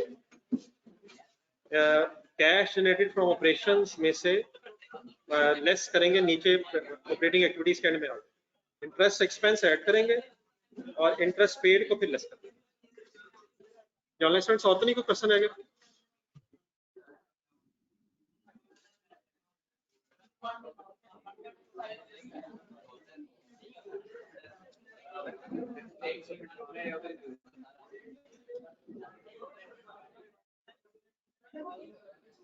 जी मुझे ही दिया करें टेस्ट वापस। टेस्ट का जो आंसर शीट है वो काइंडली मेरे सामने जरा दिया करें। आप लोग तो दे देते हैं लेकिन मेजोरिटी राणा साहब जैसी पता नहीं देती कि नहीं, जरा मुझे पता तो चले कौन टेस्ट दे रहा है कौन नहीं दे रहा।